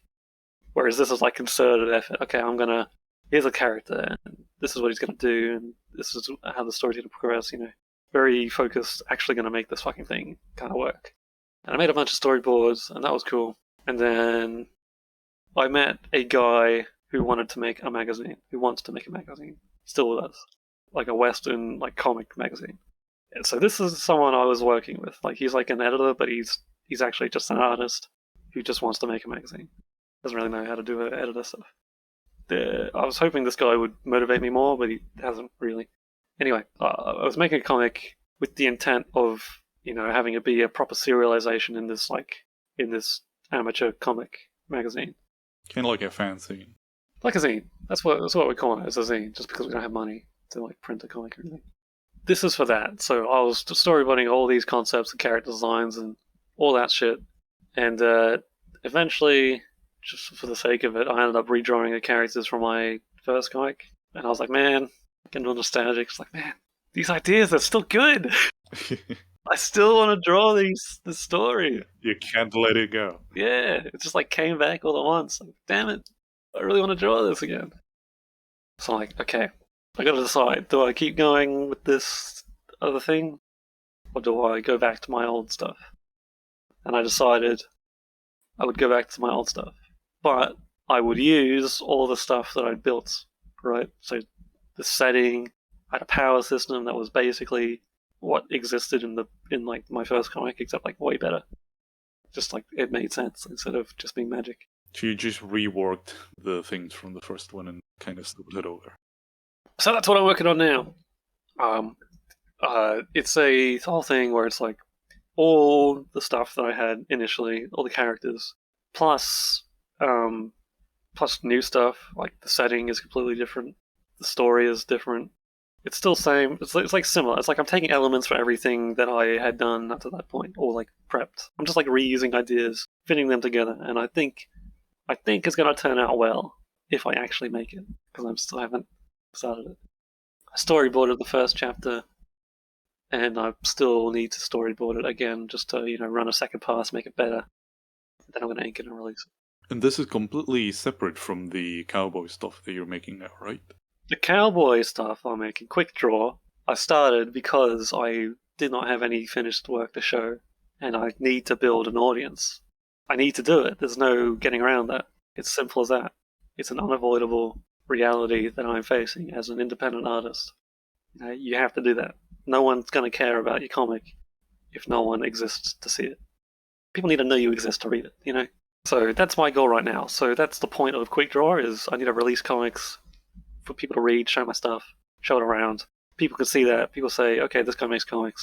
I'll follow this guy. I want to see this guy's comics. So you could say that it's kind of like a, preparation for whenever you can post the other thing that you're working on. Yeah, this is not my 100% effort thing. This is just something I should out 1 page a day. It's not, it's low effort, Kind of funny. I wonder how some people will react when it's yeah, it's a page a day, low effort. Yeah, I know, that's what I mean. It's only because I've been doing stuff at 100% for so long. It's only because I went through the years of being very slow at drawing comic pages, and then having a deadline. That's the most important fucking thing. Have a deadline. It has to be an external deadline. It can't be something you set for yourself. It has to be a hard, this date. If I do not make it by this date, the past 3 months or something have been completely wasted. There's just to be consequences for you not meeting that deadline. That actually makes me think that while I do have this, kind of memory void of your submissions, what I distinctly remember, I forgot to mention earlier, is that I remember you posting several things for challenges. Yeah, I would sometimes join challenges. Usually it was just do I feel like drawing that? Will I feel like drawing that in a week? Most of the time I look at the challenge and I'm nah, I'll say fuck that in the end. Do you feel that's something that helped you with the deadline stuff, or, you mostly had that figured out? No, I've already had my hardest deadline, Yeah, the Tezuka stuff. Well, that was actually an easy deadline. That's a funny thing. It's just that I mismanaged my time. So now I've learned my lesson. I manage my time better. That's the trick. You just manage your time. Do the fucking work. Don't put it off. Is there any kind of advice that you have about time management and that sort of thing? I just said it. Do the fucking work. Don't put it off. All right. Finish it earlier rather than later. Get to fucking work now. That's all of it. Close this podcast and go fucking draw, you idiots. That's my advice. I hope how many of them are already drawing while listening to this. Hopefully most of them. Fucking zilch. Dingle has I know you. I know you motherfuckers. Well, we'll see how many admit I'm sure. to their sins. They're too shy. Yeah, so I guess that brings us up to present day. Not quite. Oh. You're missing one thing. Am I?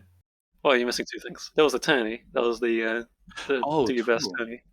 There was a question I saw, which was, what is the hardest thing you've ever drawn? And I actually thought really hard about that question. My gut answer is everything, because I pick, like, I'm stupid. Like, I pick really ambitious things to draw.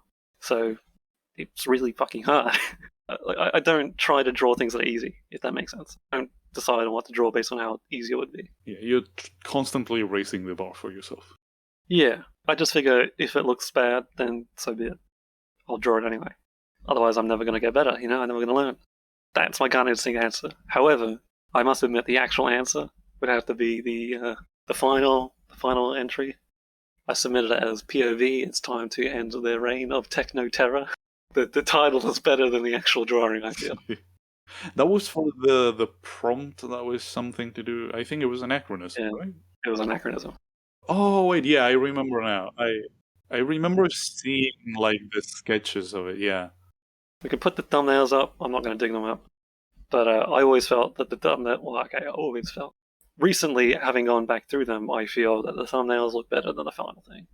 And that's because I just didn't. I feel like it's too ambitious. Like, I didn't have the time to do something on the scale. Yeah, I remember very distinctly that you spent a while looking at thumbnails and be like, guys, which one? What do we do? What's going on? I mean, that was just. I just put that up to, like, hey, which one's the best one? I wasn't actually going to, like. You were not going to listen to anyone. You just wanted to pick the one that I liked. Them. Yeah. And I ended up changing it, and I feel like that was a bad idea. I liked the thumbnail. Didn't you sort of change the idea? I pulled the camera back. Initially, it was my favorite one. What I was going to go with was the one where he's holding the sword up, and you could see the arm with, like, the machine on it, and he's holding the sword. The sword's, like, reflecting light, so you can see the dude holding the sword in the reflection. Oh, it's like first-person view. Yeah, it's like first person. Instead, I pulled the camera back, so it's over the shoulder. Well, I don't totally dislike it. It feels movie poster-ish. Yeah, that's why I went with it. The idea is right. It's just the execution. It's the kind of thing, like, I didn't know how to pull it off. How would you do it if you had to do it again? I would spend 100 hours just detailing it. But would you go with the same composition and everything? The composition isn't the problem. That's not why I don't like it. It's just the execution, that's all. So it just lacks polish in your eyes. It looks like it's rushed, and this is a competition where you're supposed to be putting out, your most polished, coolest, bestest. Yeah, I mean, looking at your other work, you can definitely tell that, even though you tend to work real quick, you can tell that usually, I don't know, it's like... It's obviously I draw fast. I draw better faster than I do when I have all the time in the world. It's because that's just how I learned, so I taught myself. Draw it fast, because I just don't get any better when it... Like, the more time I spend on the drawing, it doesn't actually get any better. If anything, it gets worse, because I tend to over-render it. And that's sort of the case with the other entries. The one I'm most proud of is the second one. The dude's at the bus stop.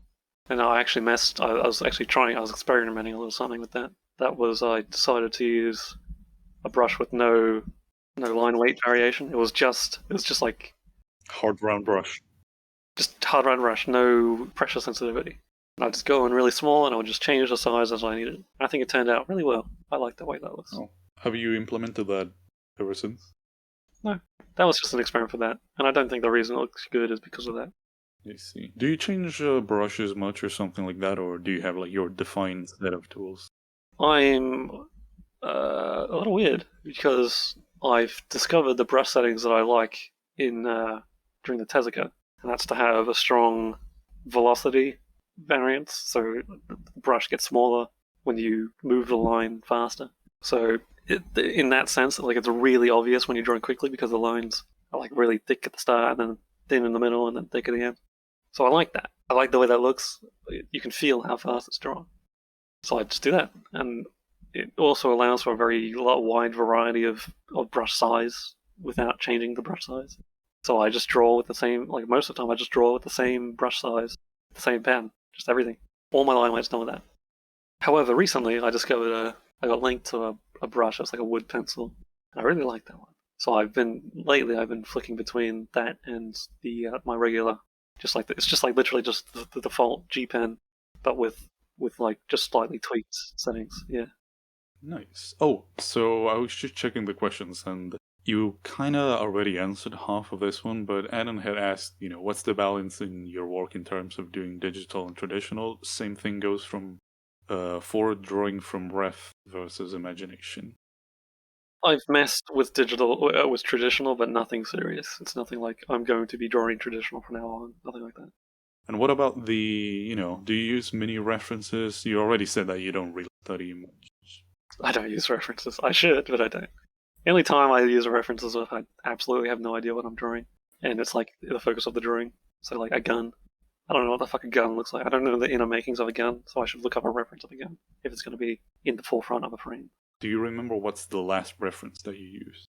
A reference for a gun, the Sharps. The Maple told me what it was. It's like the 1974 Sharps, 1984 Sharps or something. So it's not 1874 Sharps.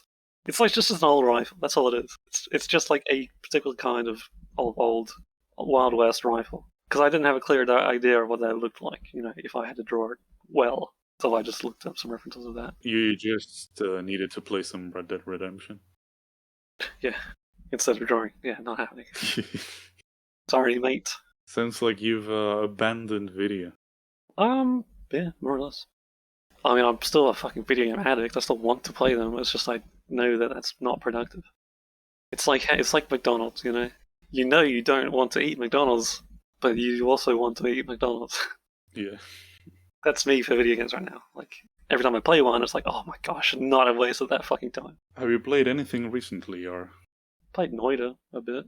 That's it, really. I mean, I actually, you know what? I did play Kingmaker. That was like a break, though. I was taking a break from drawing. That was when I dropped my streak. My streak of 199. Do you take breaks somewhat frequently, or is it more of like suddenly you need a break? And it's when No. My problem isn't I need a break. My problem is I'm lazy. I finished a big project, and now I'm using that as an excuse to get lazy. Every time I stop for any reason, I just lose momentum, and then it's hard to start again. I think it's a bad idea to stop. You need to keep up momentum. That was my life story during that whole WoW stint. That was like, I stopped drawing, and then I couldn't really pick it up again. Just didn't feel like it. Do you have any particular strategy to get back on the horse, or is it just force myself to sit down right now and grab the stylus? Join something. Start a project. Fucking get a deadline in you. That's the only things that's worked for me, really. Well, that's not true. I mean, recently, because I got more discipline from doing all that, like I was able to just start again. But if you can't do that, start a project. Was it hard to get out of that recent break? Not really. Yeah, I mean, it was literally just a case of, man, I haven't been drawing enough lately, so I started drawing more. That was it. Oh, how long did the break last? Was it a week? That was in my mind, it felt like a month, but realistically, it was like a couple of weeks. Not that bad, but it still killed my momentum. That was immediately after. No, it wasn't. That was immediately before I did that. The second thing that you forgot, which was that 22-page one-shot comic that I drew in a week. That was right before I did that. That was like what got me out of the rut. The story behind that was, it was just some shit posting thread on A. Someone said, it must be really, why don't the mangaka just draw the comic? It must be easy. It must be so fucking easy. I could do it. And then someone was like, well, motherfucker, you do it. And he said, all right, I will do it in a week. And then he started making excuses and everything. And then I was like, yeah, okay, I'll do it. I'll jump on this. Why not? See you guys in a week. I'll do it. And I did it. And I was the only one who did it. Other people said they'd do it. No one delivered. No one even delivered on storyboards. I was the only one who finished it. Typical OP. Typical OP. That's what that was. And I actually had fun with that. Because that was another one of those. It's like, I just bashed it out super quickly. I felt fucking so good after that. Yeah, I can do it. I'm like pro level. I can totally fucking do this. Sounds pretty good. I mean, I don't. To be honest, I haven't seen that many people that can just do that. I mean, there's no point to doing it. Like, I don't get anything out of it other than, Yeah, just, or I guess proving to yourself that you can do the rhythm. I already knew I could do it. That's why I decided to do it, It was just masturbatory. It's just like, I'm going to do it because I can, and I don't get anything out of it other than, jerked off, I just get a bit of praise and that's it. Yeah, at least it was a bit of practice. Practice is good, but I can get the practice in so many other ways. I could make something, I could get progress done on what I want to do, which is not generic one shot. I did base that on an idea that I wanted to draw, because I have so many fucking ideas. I have an idea pad. Every time I get an idea for a series or a development or just anything, I just whack it in the idea pad, and that thing's like hundreds of lines long. That's so many ideas in there. That was one of them. I just dove into that. I was like, what can I draw in 22 pages? Okay, I'll draw this. And it was like a muscle girl. It was like a Bucky parody. Speaking of ideas, Torture asks, where do you get your ideas from? Everywhere. Everywhere. And every time I get one, I just write it down. Okay, I say everywhere. What I mean is everything that I consume, right? Comics, watching movies, I'll often get an idea, hey, that was a cool thing, but what if I did it this way? And then I write it down and it's cool. And obviously it's not going to turn out too well if I actually try to make it, but it's cool to imagine and it's a cool idea. And sometimes I can write them down and I can just say that, hey, I had that idea first when something comes out and has that exact idea. Has actually happened before, by the way. Oh no. There's a manga series called Frieren or something. Like the funeral of Frieren, something like that. It's relatively recent. It's like it blew up or something. It's kind of popular. Anyway, it's about an elf that lives for a very long time, and the point is that she outlives all her party members. Everyone else dies of old age or whatever, and she outlives them. She doesn't have the same perspective on time. And I had that exact idea, an elf, a thing that lives for just a ridiculously long time, just interacting with people who don't, and the discrepancies in perception and everything that happens with that. I don't think this comic deals on that enough. That executes. It just kind of starts with that and then it just becomes kind of generic. Yeah, I remember seeing that concept present in different places but never really explored. Yeah, exactly. I wanted to explore it, and this doesn't to that degree, but at the same time it's the exact same premise. And I'm not saying that they stole it, obviously they couldn't have done that because it's a private, text document or anything. But it's still neat to think about, damn. It's one of those ideas that's just this is an idea that a person can have. Yeah. Hey, this person also had that idea. That's kind of interesting. I like that. It's also a reminder that, not... no matter what idea you have, it's not fucking special, It's not the idea, it's the execution. Okay, speaking about manga and stuff, Tony had another question, which reads... Tony Bunny. Yes. Hey, Tony! If you had to pick, which mangaka would you collaborate with to make a hit series? A crap one. So that I actually have something to do, instead of just being carried by the actual pro who's really skilled. Real answer, Makoto Raikou, the guy who made Gash Bell and Animal Land and Vector Ball. I like that guy's writing. He's got a lot of heart in it. Something that I lack. His works are very emotionally sincere, and mine aren't really. Mine are kind of emotionally dry, I must admit. And I think his artwork is kind of unclear. I think, not to say that I could draw better than him, but I feel like he needs someone who could tell him, hey, this page, it's a little bit dry, it's not very exciting to look at. A bit unclear. So, someone who could touch that up. But he's retired, he doesn't really make stuff anymore. Also, he's like a 60-year-old man or something. He's not going to take advice from this fucking 25-year-old upstart. Well, that could work out. The young guy makes most of the drawing work. The older guy puts experience to work. That's still a total realistically, there's nothing I have to add to that. You know, he's like a fucking super successful dude, and I'm just a fucking absolute nobody, a literal who. I've got nothing to bring to that. I'm not. I've got nothing of value to add. You're cowboys. Yeah, but I'm not very good.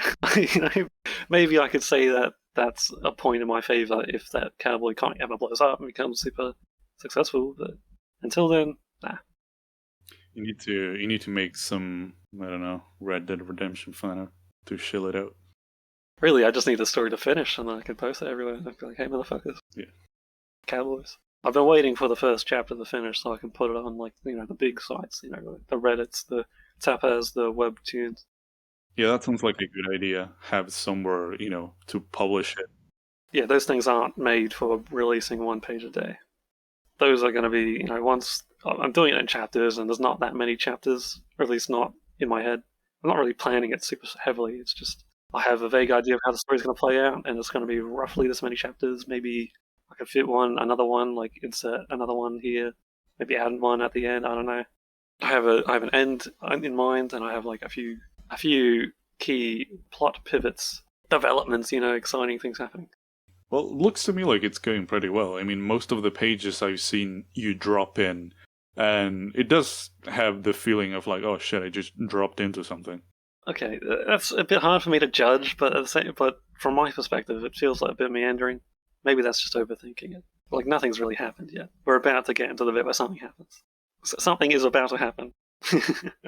But, you know, it's still the start of the story, so whatever. Yeah, how many pages have you?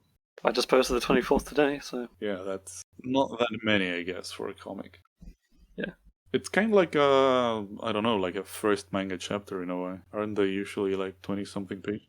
I mean, I'm just writing it like I would any other comic. That's why it feels so drip-fed. Like, it's paced not by the page. It's not paced to give a exciting development every page, you know. It's paced to have, like, you know, you read it by the chapter instead of reading by the page. Yeah, I was just wondering because for some reason I have this number in my head that usually, you know, a manga chapter would be something like 20-something pages. That depends on the series, but yeah. Some are released monthly, and, you know, the average for that is more like 40. But yes, yeah. Same kind of thing. It's not to be experienced like people experience One Piece, like 2 pages a Well, week. I mean, not right now. That's only because, you know, this is where it's being released. It's when I'm making it. Obviously, when it's finished, you won't have that. It'll be, you read it by the chapter, and it'll be just like anything else. That's how I'm pacing. I'm pacing it like just any other manga, right? Do you have any idea of how many pages until it might take you to do the first chapter? Well, initially I thought 40, something like that, but probably going to take more than that. I don't know, maybe 50, 60, something like that. Do you often experience the, you know, kind of stretching out of something? Like you're like, oh yeah, this is going to be like this, and then it starts to, you know, kind of elongate? It happens constantly in comics, like all the time. That's the whole point of editing, get the pare down. You draw 50 pages and you get the best 25 of those, right? Do you do much of that? No, I suck at that. I don't have an editor to tell me, you know, this part sucks, redo this. And I need one. So you just throw everything in? I mean, with Quickdraw in particular, it's basically just stream of consciousness. I just write. Because I don't storyboard it in advance, really. That's why I can't really say how long it's going to take, because it hasn't happened yet. I haven't storyboarded it yet.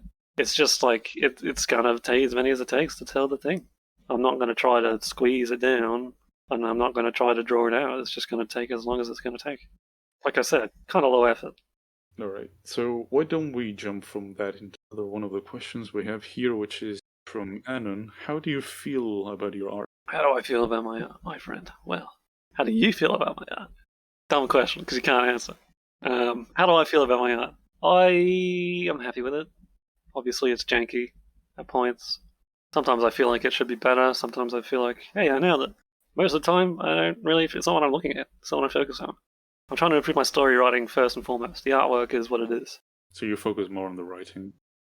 I am now. I make comics, you know? I'm trying to tell a story. I'm not trying to deliver, you know, the most beautiful illustrations ever. If I wanted to do that, I would be trying to emulate, you know, the Western comic books, which are more focused on just more flashy, pretty illustrations that have better draftsman skills, you know? That's not really what manga's about. Manga's about telling the story, you know, just telling the story. Obviously, there's plenty of comics that are, or manga that are, you know, part of the draw is the really good art. But in terms of just overall the general industries, manga is more about telling the story, more focused on the writing than the artwork. I think some people will probably be a bit surprised that your priority is more geared toward the writing than the drawing. Well, yeah, I mean, I am on DAD, and this side is pretty much focused on, art improvement. But like I said, I'm not here for the art stuff. I'm here to meet people and talk to them. My number one concern is writing good. That's my goal in life. I want to write a great work. That's my life goal. I want to make a great work, and I want to make as many of them as I can. So the only way to do that is to get really fucking good at writing. Really good at writing. Being really good at drawing is a whole different thing. I don't care about being the best drawing guy. It's not my goal. I just need to draw to convey the story. Everything else is icing on the cake. Icing is nice, but the cake is what's important. And the cake is the story. The story is the cake. Icing is the art. Speaking of that, some other anime. If you could add one new feature to that, what would it be? I don't know. Oh, you know what? Actually, I do know. Crits. Crits would be nice. Just an integrated, like, hey guys, I need a crit, and anyone who tags their post as like, please crit this, just comes up on a little sidebar. People can click on that. It's a cool idea. I actually don't think I've heard people suggest that before. I think I've heard it before. I'm certainly not the first person to suggest this, but I think it would be a good idea. Perhaps. It sounds cool. It's a natural conclusion. Nothing else really comes to mind. Actually, MP4 support. Yeah, MP4 support. Do it, Banana, you motherfucker. MP4 support. The feature that everyone wants. So since we're on this, what do you think of the site's direction and the future of that? Asked another Anon. I don't know. It's been quiet around here lately. That's about all I have to say on that. Quiet in what sense? Quiet as in it's not as drama-filled as it was previously. Yeah, things have been... People draw, people don't talk. That's about it. I mean, people do talk.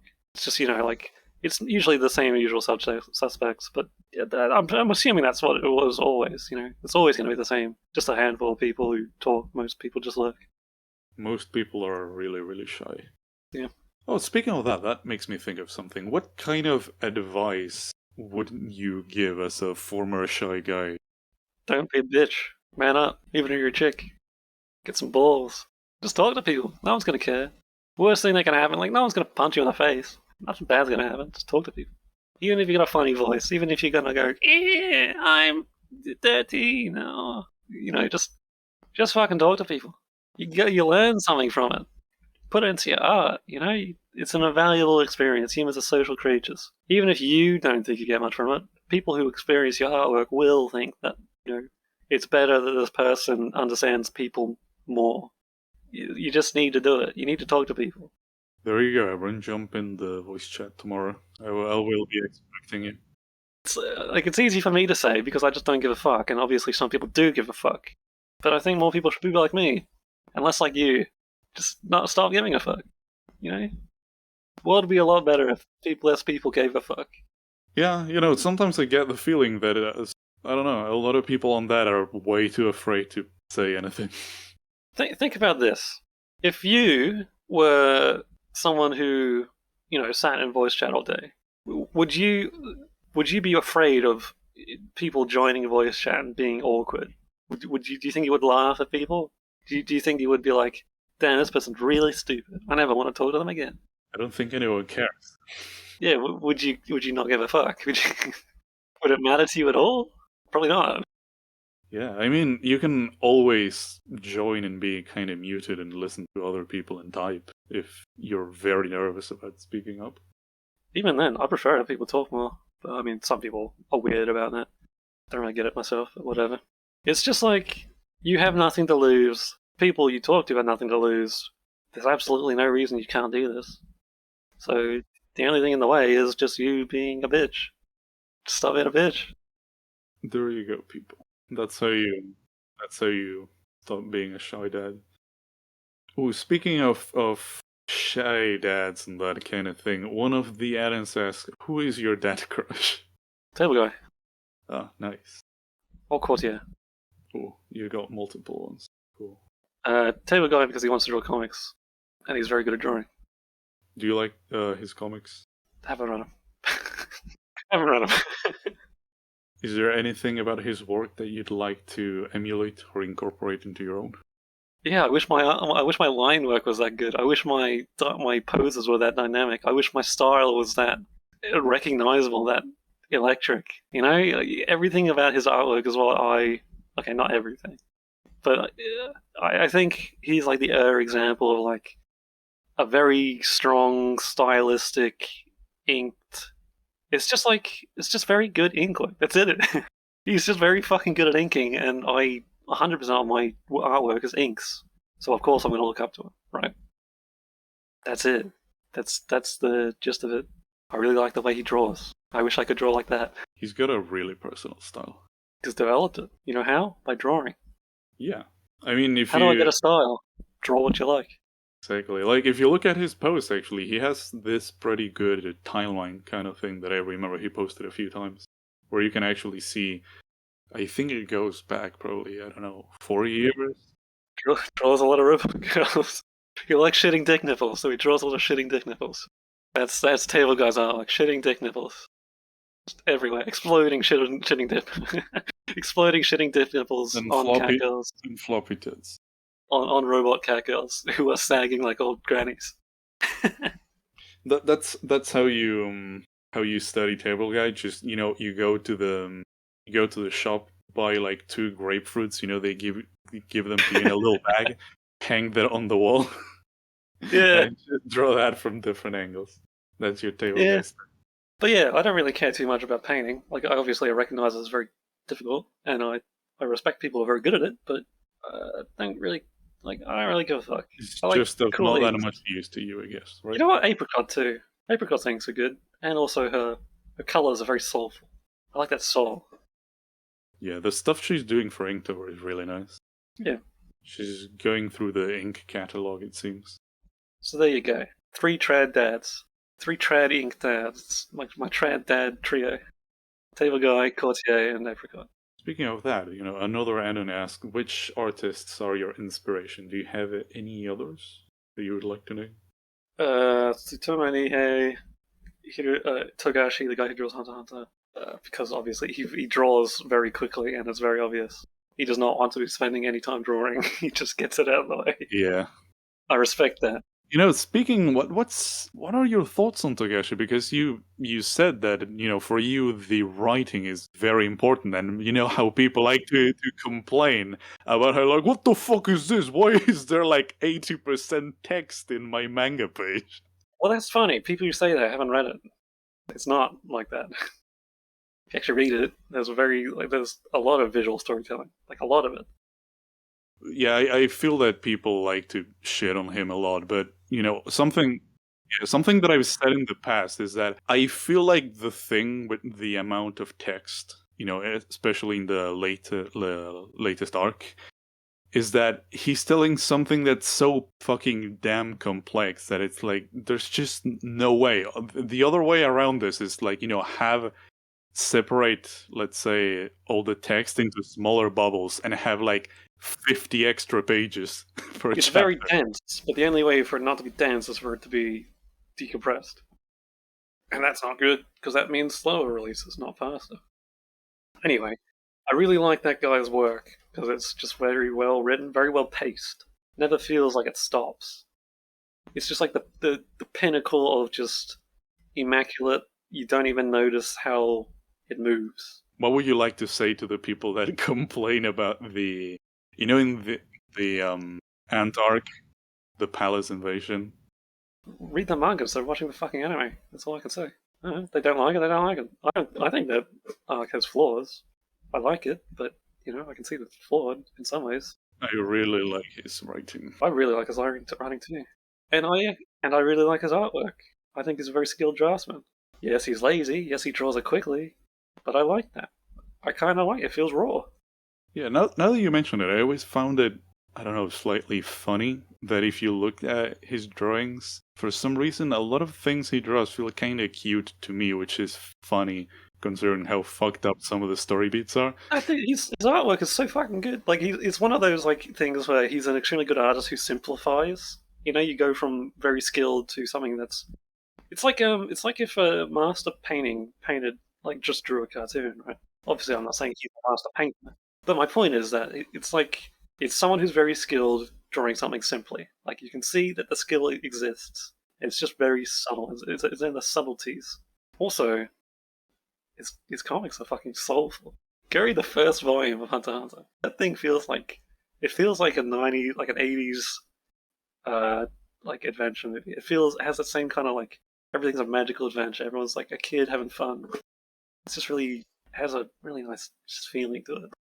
Would you say that would you like to reach some kind of standard like Toyashi's work with your own? Yeah, dude, if I could make something as good as Togashi made, I'd be fucking so happy.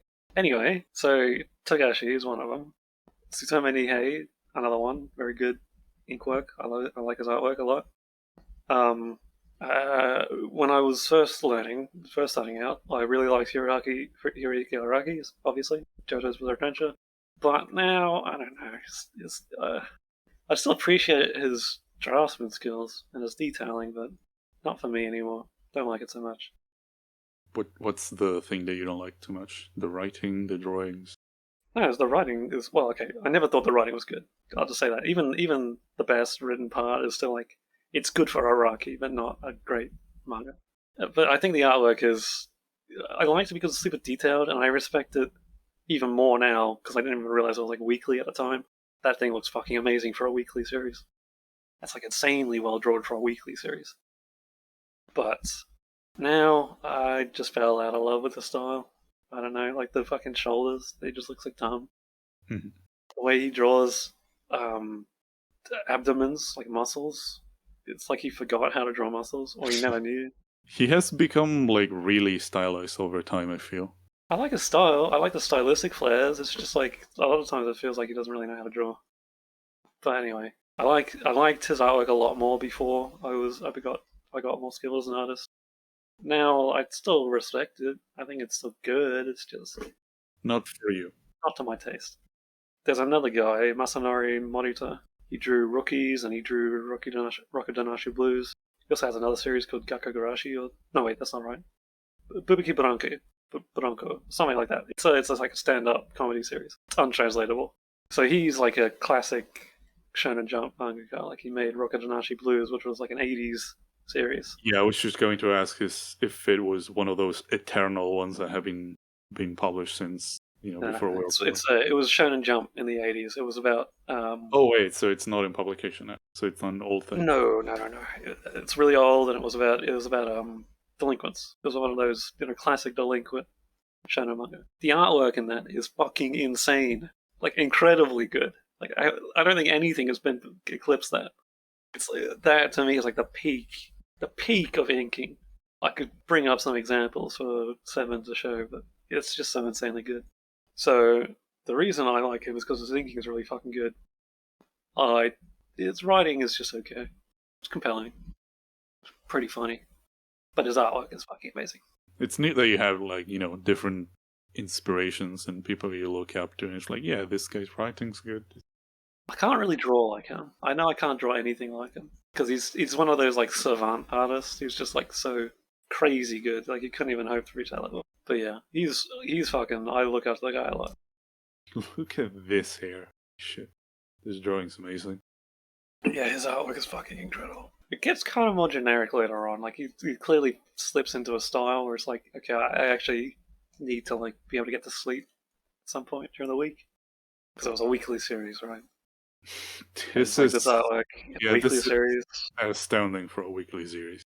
Later on, it doesn't look that much better than something like JoJo's Bizarre Adventure, but just in terms of like the draftsmanship, just like the sheer skill, the way it just makes it look natural. Looks really good. That's so good. He's just like, ooh, one of those people that makes you feel like, Jesus, this is my competition. Oh fuck, I might as well quit now. Well, then again, if you look through the entire magazine, you know to be happy because there's people that. Well, I bet he made a lot of people quit. Wouldn't be surprised, honestly. Like, imagine you're like, yeah, I'm gonna submit my manga. Let's check who I'm up against. Well, anyone who gets into Jump is already going to be like, pretty decent. But still, a lot of people are going to be like, oh dear, Oh, I'm not ready. They look at it and they silently, grab the folder with the page and put a lighter to it. Yeah. You can tell it's old school because of all the hair. Well, yeah.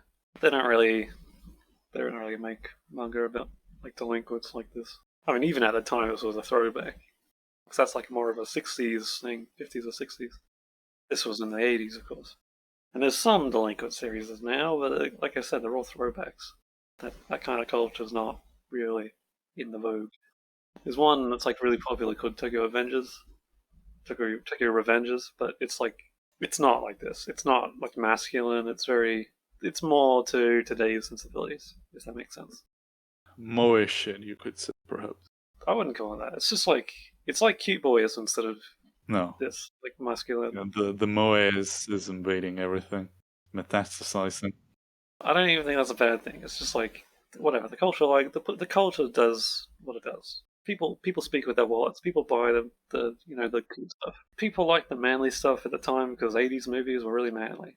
The imported Western stuff was like Rambo and Demolition Man. Mad Max, famously.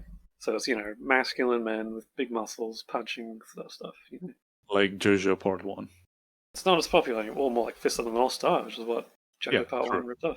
But yeah, so that's just not that in vogue anymore. So what you get is what is in vogue, which is Cute boys.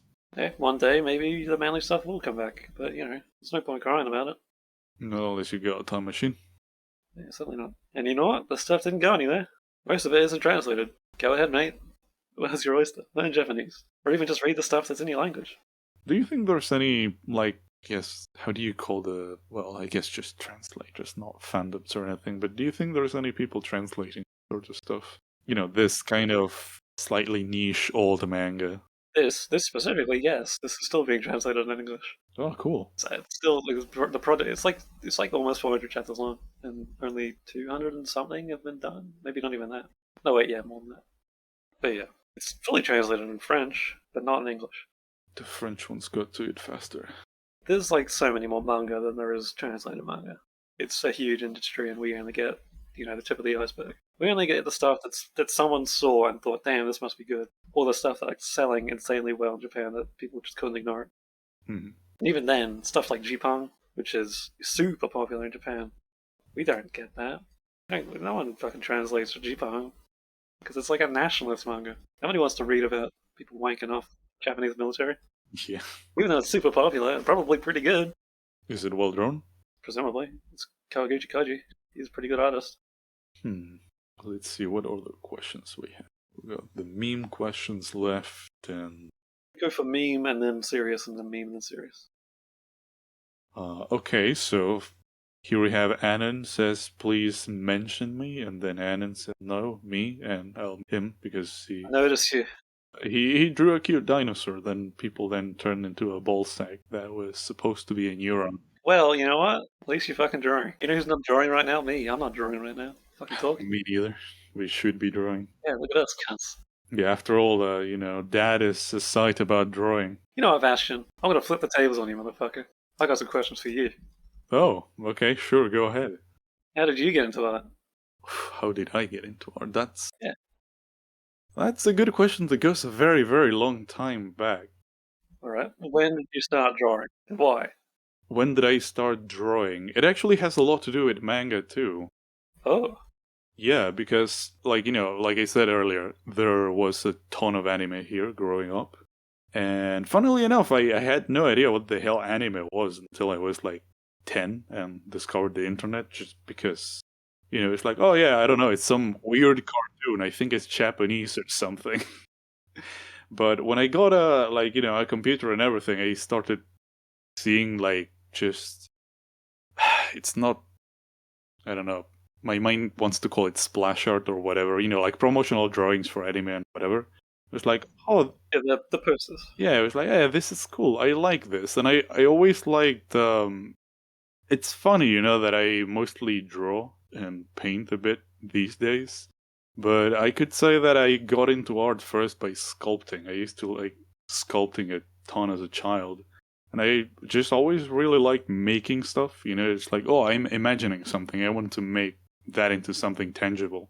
And by seeing anime and that kind of stuff, I was like, oh, this is cool. I wish I could draw this because I really like it, but I can't. And then I was like, perhaps I should try and, learn to be good at it so I can actually do it. So you started out as an anime fag. Started drawing anime. Yeah, pretty much. Actually, I have a whole saga of going to art school, you could say, for drawing manga and shit. How old were you on this happened? When you saw anime, and you're like, man, I want to draw that. Well, that was when I was like, I don't know, 10. But when did you decide I want to draw that, and then started drawing that? Seriously, when I was like 13, I think. Okay, so yeah. Yeah, and then the manga stuff. Then, actually, it's interesting. I don't know if I ever mentioned it, but you know how there's a few people on that do ink. You might have, well, I perhaps commented on it when people were like, "Oh, look, let's do inked over stuff," and I probably was like, eh. Because when I did the manga thing, I actually did a shit ton of ink stuff to the point that I became like really sick of it, and to this day, it's like I don't think it's bad or anything. I just, if I try to do it, it's a little bit like no. Like actual ink, or just monochrome, just fucking drawing lines in general? Because I notice you paint more than you do line art. No, actually, recently I've been doing much more line painting for a little while. Right. But yeah, you can probably tell by my drawings that I prefer, like, I don't know, drawing in charcoal, doing ink. Yeah, you don't like the hard lines. We prefer the painty stuff. Paints. Yeah, painting's pretty fun. Okay, so why do you draw? Still want to make anime? Why do I draw? God, I ask that myself every day. Not too sure. It's one of those things that for some reason it started at some point. It's like, I don't know. It's kind of like what I do. I guess it goes back. You're like the person who got on the road and then forgot why they got on the road, so now they're just still driving on the road. In a way, I suppose. Kind of spoiler for the upcoming things, let's say, but this is one of the reasons why I haven't gotten the Beweeks thing done yet. Mostly because I was like, hey, I want to have like good examples on this thing so people can look at it and go like, oh yeah, I understand how this is like. So it's like, if I'm going to like manage this thing, I should, be an example of what to do.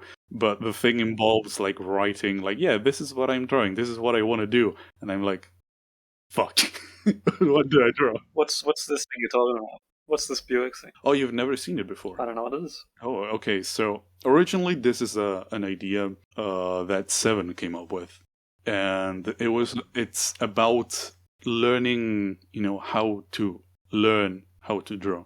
If that makes any sense. How to learn how to draw. Okay, go on. Yeah, like the idea is essentially based on like observing what you want to do, what you're doing, and try to gear things towards that end. So pick a direction before you start. Yeah, that, and also observe how you're doing things to improve on your process. Like, for example, self-analyze. Yeah, exactly. The most basic thing is that you can observe with some people, like you were saying about the comics earlier, that your advice is like just draw a fucking comic. But you can. Well, that's what I mean when I say you need to draw. You should draw finished work and try to make it the best thing you've ever drawn. Because if you're trying to make it the best thing you've ever drawn sincerely, then you're looking at it and you're thinking, how can I improve this? What did I do wrong? Yeah. What was the problem with my last one? How can I fix it? Mm-hmm. Yeah, and the thing, with many people is that they go like, oh yeah, I would like to make comics, let's say, and they're perhaps like, oh, I want to make some cartoony comic. But then they get lost in but before I start doing the comic, I need to learn how to do like really good perspective, to do like epic backgrounds and whatever, and it's incredibly far removed from what people want to do. So the idea of the Beweeks is kind of like, grab people by the neck and sit them down, like, no, write down what you want to do. Okay. Right. So basically putting them on the spot, making them do something that's gonna give them a focused goal. It isn't just kind of aimlessly. Yeah, but not only that, but also putting heavy emphasis on this idea of like, okay, I'm gonna write what I want to do. I'm gonna think about it, and now I'm going to observe what I'm doing and the way that I'm going about drawing and analyze what I do to learn better. How can I learn to reach my goal? Right. And the idea of this is it's called Beweeks because it's like a weekly exercise that ideally you should do alongside whatever else you're working on. So let's say you put down a little project. Well, it's not exactly weekly, but every 2 weeks. Right. So, you spend a little while figuring out what you're going to do, putting some actual thought into it and detailing. So what it is, doing a it's you briefing out. decide your course and then you spend the next week doing it. And then Yeah, the next week exactly. you decide your course and the next week you Yeah, do that. it would be like, you spend a couple of days planning out, then you start to execute, and then you do like an intermission to observe what you're doing and compare that to your initial goal and be like, all right, so I wanted to do this. I've been doing this. Am I doing what I set out to do, or am I getting lost? What am I doing? How am I going about it? That kind of thing. Right. And this is at least the idea that I had for the... Perhaps you remember that some people, like quite a few people actually, were like, hey, why don't we have an art improvement channel in the Discord? And I was like, The whole sure, Discord's about improvement. it was like, sure, that sounds really good. I like the idea, but what do you think we should do with this? What should be in the art improvement channel? And everyone's kind of like, looking at the ground, like, I don't know. So like, okay, fuck it. I like the idea, so let's make it and let's implement the Beweek stuff, and then I don't know, we'll go from there and see what happens. But yeah, I've been trying to work on that, like the next server thing that I want to implement, because it sounds like a pretty good idea, and I think Seven had a really good idea with the exercise thing. Right. So you don't really have any art goals? Like there's nothing you want to do with your art? Well, it's more of a, oh hey, I had this cool idea that I like. Let's try to implement this. But recently, Moving on from Beweek. yeah, recently I What are your art goals? Do you have any? Okay. If you didn't work for yourself, who would you want to work for? I don't know if anyway, I don't, I like to draw for... So you don't really care for getting an art job, is what I'm getting. Oh yeah, not at all. In fact, there is no like immediate answer that tells me. None whatsoever. I do not wish to have like an art job. Like the closest thing to that I would like to do is something like, sell paintings, or for example, let's say let's say that I make a comic, like publish it on my own, and that sort of thing. But it's a very, very... Do you even want to make art into a job at all? Like, do you want to make money from it as like your main thing? Not really. I've had a couple of experiences of like, hey, let's put art as a responsibility, and let's say that it was an utterly miserable time that, God, I don't want to do this at all. I guess it's because it's really, really personal. So, in the literal sense, you're a hobbyist. You just want to do it as a... Yeah, just but... for fun. Right? Yeah, I guess you could say that. But also in the art sense of like, this is my art thing and I do this because it's extremely personal. Like it's very, very... That's also why I don't usually I guess I don't care that much about posting. Like posting is sometimes kind of like a chore. Right. But I like sharing stuff with people too. Yeah, like to go back to the thing that you mentioned, an art goal. Like recently I've been thinking really, really hard on trying to do these things. I definitely want to make a couple of comics. Because just like you, I actually like writing. I used to write as in, like, writing narrative. But the writing doesn't cut it for me. It's like, no, I want this to be more tangible. I get that, because it's like, I have a story, but I also want it to be visual, Yeah. I want to be able to see the characters. Yeah, precisely. It's like if you don't see the characters or anything, it feels like there's something there that you created that's not... There's this difference between drawing someone, getting their face pounded in, walloped, and describing it in text. Yeah, exactly. It's different viscerally. Exactly. I wouldn't mind helping you draw a comic if you ever needed help. I always want to help people draw comics or make comics, even if it's just, they just bounce ideas off me. Yeah, I should post some storyboards or something. Like the thing is, that I'm actually working on a comic right now. It's a project for university because I did this seminar that was about publishing comics, and like the final assignment thing is about making a comic. The thing is that I'm a little bit bogged down with that because of I'm doing, the script writing and everything, mostly because since it's a thing for uni, it has requirements and it's like, yeah, you need to like document all of the process and this and that. And in the process of doing that, I was like, fuck it, I'll just do the script and everything to do everything in this orderly manner so I can actually get a grade out of it, because otherwise they're going to be like, what the fuck did you do? This is not me requirement.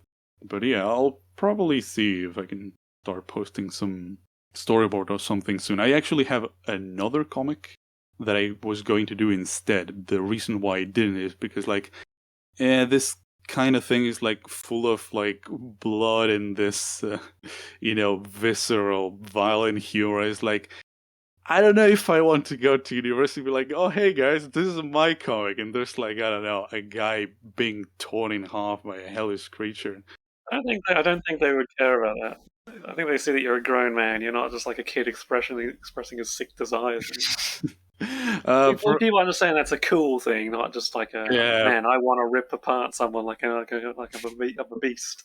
Yes, perhaps I just want to. I mean, I have multiple ideas, and I was like, I'm going to do them anyway. So fuck it, I'll do both. But I'll present this one for uni, which is another one that's supposed to be a little bit more somber and serious. Like I said, I really want to help people draw comics. I have been in the situation many times where it sucks not having someone to bounce ideas off. It's really easy to get stuck otherwise. It happens to me so often. Yeah, I actually based a couple of the questions I made earlier about comics on parts of my experience. Like, do you remember that challenge? I think it was, you probably joined around the time when it was on. That was, just make like a 20-page comic, I think it was. When was it? I don't think I did. I remember starting a challenge called Start That Comic, and I failed it because I did not start my comic. Oh, that might have been after. That was definitely after that. Yeah, here's like start that comic, and let's see, because the one I'm thinking about was made by nsfw. Right. Here it is. Comic Month 2. Yeah, no, this was like way before. Yeah, the first one, Comic Month, in which I participated, was December 1, 2019. So yeah, quite a. That was 2 years ago. Yeah. See, this is what I mean about the time. It's like, holy shit, have I been in this side for that long? You're not the first person to say, hey, didn't we have a comics challenge? Yeah. Did you join that? Yeah, and this one was like, one thing that I appreciate about the challenges that is that I've been always quite terrible about deadlines, and I still am, but I feel like the challenges have helped me to learn a little bit. And this one was very rough because it's like, 20 pages in a month. It's like, boy, can I do that? And the thing is that I think I could, just that I tend to get really bogged down in these things. Like, okay, let's make a script. That's what everyone does. Everyone gets bogged down with those. Yeah, that's why they don't finish. Yeah, and I was like, oh shit, I managed to finish the script and everything. I was like, okay, shit, now let's turbo draw these pages. And I actually managed to. I do have the storyboard for the 20 pages, but I couldn't just manage the time to get down and actually polish the pages to make them readable. I found that what helps me finish the pages is knowing that there's people waiting, like sitting on the other side of their screens waiting for a page. That's why quests light a fire under my ass, because it's like people are waiting for me to complete this ASAP, Just having that knowledge means it just gives me motivation to be like, instead of tabbing out to do something, I draw another panel, draw another person, Fucking finish it ASAP. Just do it so fast. Yeah, see, that's the thing. Going back to what I said earlier, that look at these things, like really, really personal way. That's a thing that it's like, I don't know, if it's hard for me to see the people as motivation. It's more like, I'm looking out at a crowd of myself, looking at myself. Okay, are you gonna make this? Well, it's hard if you're not in that situation. It's very hard to fake that, you know. Like I can't if I literally don't have people sitting at the other side of the screen waiting for the page to come within the hour, then it's like I can't trick myself into thinking that. It doesn't work. It has to be it has to be true, or at least I have to believe it's true, like reasonably. Yeah, the thing I get is that it happens a lot. You know, having a certain expectation for a drawing is like, oh shit, I can see this being this way, and very often starting to make the thing and very quickly realize, well, I don't think I have the skill to get the thing to look that way. Maybe I'm just used to that because I started out not having any skill and still trying anyway, so I'm just used to it. It's background radiation. Yeah, I think it's a matter of trying to push through, because many times it was a matter of like, you know, let's just push through this. And then it turns into like, well, it's not exactly what I wanted completely, but it's, you know, kind of I don't think most of I've it. ever managed to hit the nail on the head for what I was going for. In the rare occasion where I actually went in with like a game plan, where I had like a clear picture of what it's going to look like, because I gave up on that pretty quickly. I sort of right away, like pretty quickly, it was like, okay, these aren't going to end up the way I imagined them being, so may as well just roll with it. Yeah. Just not try to plan out super detailed. Just like, okay, I just need to convey this information, and however I do that, just let it be that way. Yeah, I suppose that's not a bad strategy at all. Problem is, I also still fail at conveying that information, so not the best. Okay. What do you do outside of art?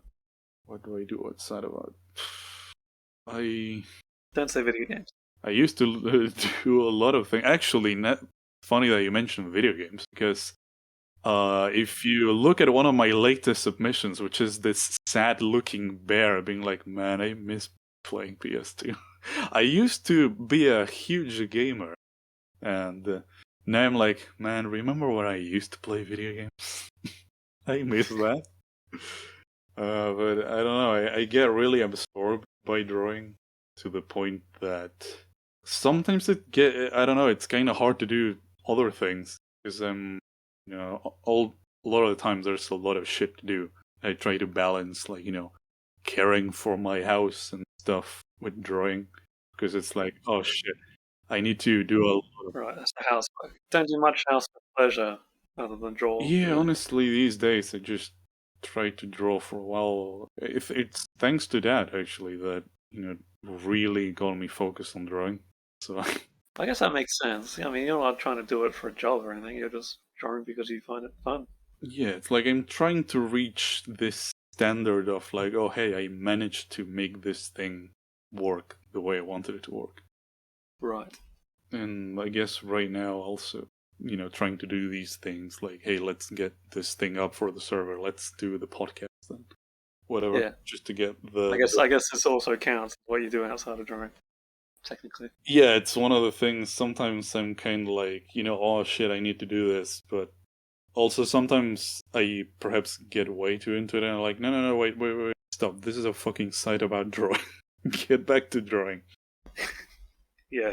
But I don't It's know. a bit like that. Yeah, Oh personally, well. it feels really hard to properly balance drawing time and non-drawing time. It's very easy to feel like you're not drawing enough. It is very easy, especially when you aren't drawing enough. Yeah. Especially when you have an infinite amount, like a literally infinite amount of work ahead of you, and times are ticking away, you know? Yeah. Every second I sit here not drawing is a second closer to death where I haven't gotten anything done. Yeah. Now you need It's to always getting closer. sleep and get up and do like 5 comic pages in a day. I love literally like, okay, well, if I sleep now, then I'm going to wake up at 8 o'clock. That means I need to do the comic page before then. Otherwise, I'm going to end up wasting the morning doing nothing. That means I'm not going to be able to draw stuff I want to draw other than the comic page. So it's kind of like, Do you draw much stuff outside the comic pages? I just draw other comics. Right Another. now, I'm drawing another fucking Coon comic just because I had an idea, felt like doing it. Oh, nice. Why not? I'm enjoying drawing it. You know, I'm learning from it. I'm trying to practice soft edges because usually, like when I do tones, I don't mess with like soft edges. This time, I'm focusing on doing that, trying to get it down. You're doing the dreaded thing that people don't want to mention and see, just having fun.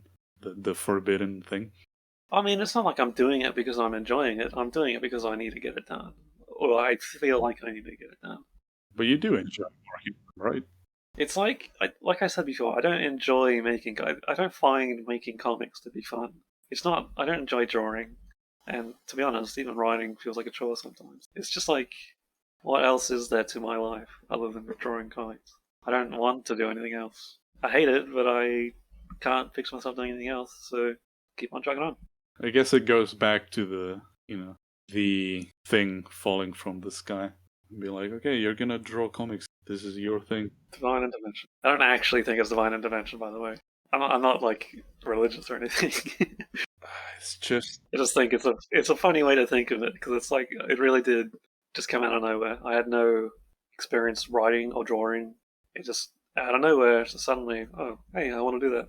yeah, I think it's actually really interesting. I think you're the person on the podcast that has had that kind of introduction of like, oh yeah, I didn't always draw. I just kind of like started drawing as a late teenager, because I feel most people are more like, oh yeah, I used to draw as a kid, or like this. It kind of like it starts much earlier. I did not draw as a kid. Period. I did not draw anything as a kid at all. Not until I was 17. I don't think I was even 18 when I started. Yeah, see that's what I'm getting at. It's pretty interesting that you never picked up any of those things before. Yeah. I guess that's why it feels so much like divine intervention, or like, the gears of the universe moved and now you're the guy that does comics. Well, I feel like if that were the case, I'd be better by now. If it was that natural, but it's not. I'm just like I'm just a weirdo. Just suddenly decided I wanted to do something. Yeah, but, I often have a lot of mistrust for the people, or like the idea that, man, if I had drawn since I was a kid, because it's like, yeah, you could have, perhaps you would have done like, narrative funner when you were like 8 years old. But it's just like a mad fantasy to think like, oh yeah, if I had started drawing when I was like 8, of course I would have drawn seriously like an adult since being a child, and I would be good. Well, no, I don't think like that. I just mean like having any experience at all before I started probably would have been a leg up because I didn't have any experience. Perhaps it couldn't help, but I don't know. I often find that most people that drew as kids, it was mostly that. I don't think if I'd started 8 years earlier, it would have been equivalent to the 8 years I just drew for. I don't have that delusion, but I do think I would have been, a higher starting point. More familiar with just the idea of drawing itself. Yeah, the concepts wouldn't be new to me. The muscle memory wouldn't be new to me. Yeah, that's an interesting way to put it. Yeah. So let's see what other questions we have left. My hijack is over. Tables are back in your hands. Oh, yeah. Wiki were. So I feel like we already answered this, but some man asked, why do you do art daily? To get those comics done, I guess it's probably the answer. Get the shit done. You know what? There's a lot of drawing you need to do to tell a story in a comic. Mm-hmm. And the only way that drawing is going to get done is by fucking doing it. Yeah, it's fun that you mentioned that, because remember when I mentioned that I used to do this, like, oh yeah, I want to learn how to do manga and whatever.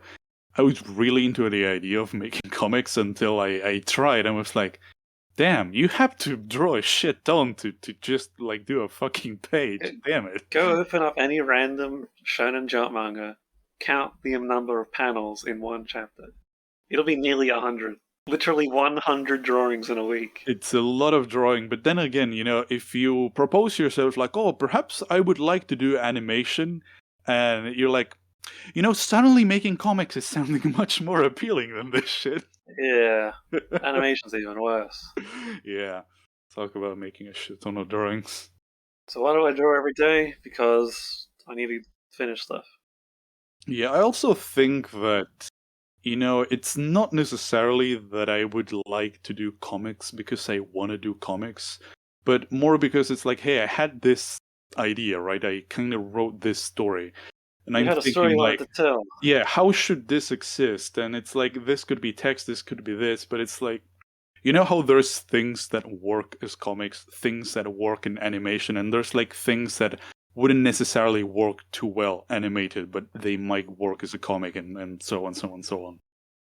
You have an idea for a scene, and the scene works best visually. Yeah, I guess a lot of my ideas, like making a comic stem from that, from like, hey, I would like to make this. And it's like, I could make this a bunch of ways, but I think probably the comic would work better. But speaking of that, something I had forgot to mention earlier, is that when you asked me for like an art goal, I was like, well, recently I've been thinking a lot about trying to do these multimedia things, just because I remember that when I first got into the internet, I would see all of these, random stupid videos that people would make in like, MS Paint or whatever that were barely animated and shit and had silly music.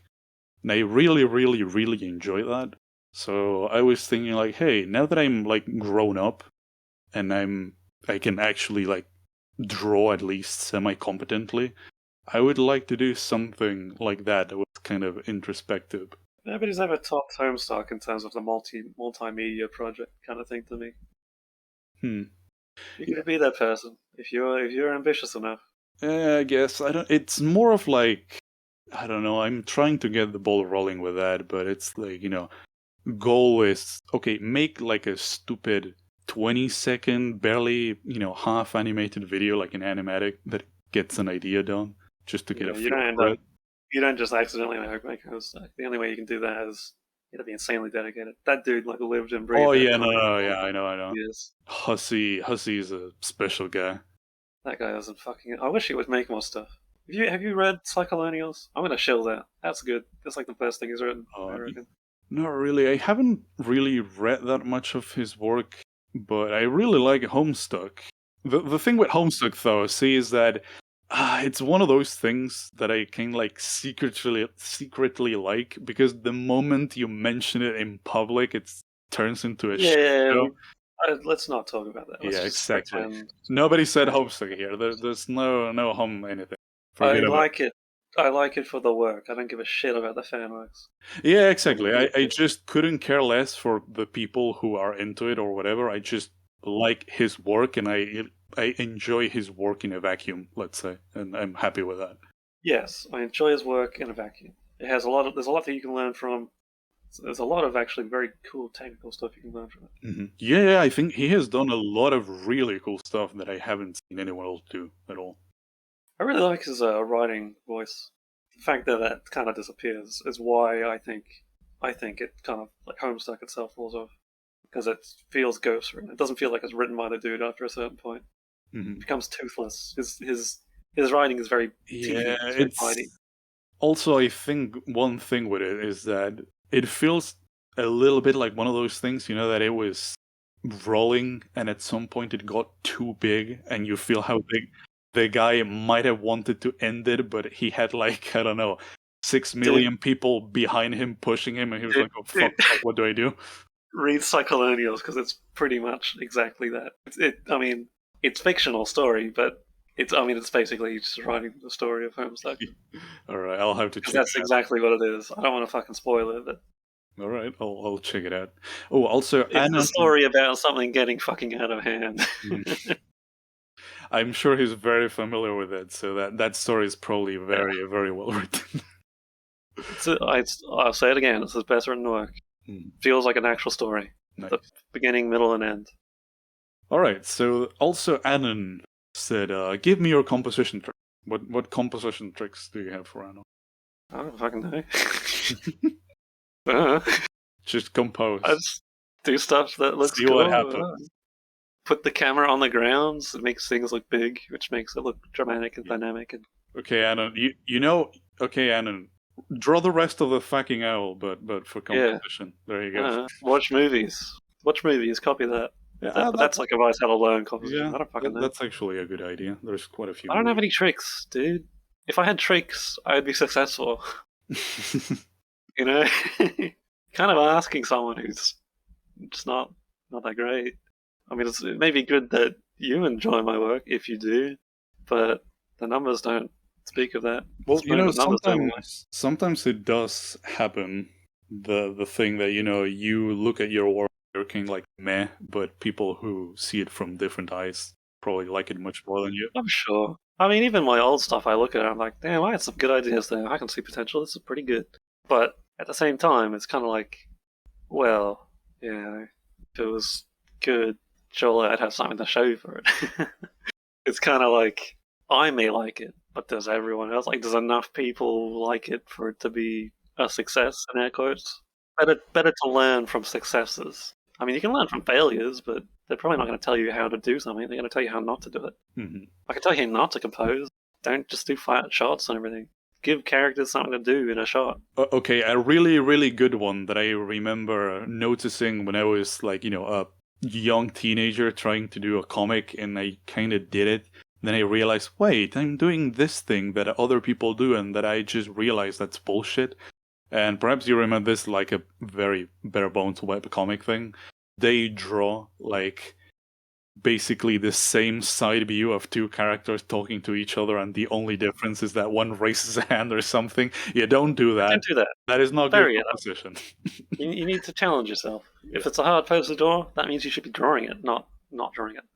Yeah, don't hide the hands of the character. But And when I say give characters something to do, think of if you've read Bucky the Grappler. Think back, in all the scenes where the characters would otherwise just be talking, they are drinking something, or smoking a cigar, or eating something, or just doing something with their mouths and hands and feet. In other words, what would otherwise just be a talking head scene. It's something to pace things and have something interesting happen visually. You can't do you can't replicate the thing that anime gets away with, which is like this still shot that perhaps has some audio to indicate like action, but it's a still shot. Don't try to do that in like comic form, because doesn't work. it doesn't work. Not audio. Yeah, there's no other media, just that. Also applies to illustration too, not just comics. Like, have characters do things. Don't just have them standing around, because it's boring. Yeah, don't T-pose your characters. Yeah, bookending the podcast. Started with that, now we're ending with that. Or are we ending? I don't fucking know. Maybe you can edit this into the end. Yeah, we have a couple questions left. I've been saving the most requested one. The most requested one? Yeah, let's first get through the stupid meme questions real quick, and then we get to the most requested one. Meme me up, Scotty. Yeah, so somebody asks, hot sauce on eggs? Never tried it. Sounds nice. I like tomato sauce on eggs. That's all right. Wouldn't have it every time, but sometimes you get the mood. Is that like egg with ketchup or something? So tomato sauce is like ketchup. I think it's not quite as sweet, but it's similar. Same deal. For some reason, I don't know. When people say egg just like that, I immediately envision like hard-boiled egg. I don't know why. Okay. I imagine like a fried egg. Yeah, that's the next step.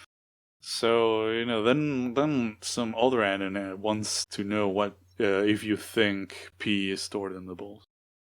Okay. For one thing, women can pee, and they don't have balls. They have ovaries. It's not stored in the ovaries, because that's where babies are stored. That's where eggs are.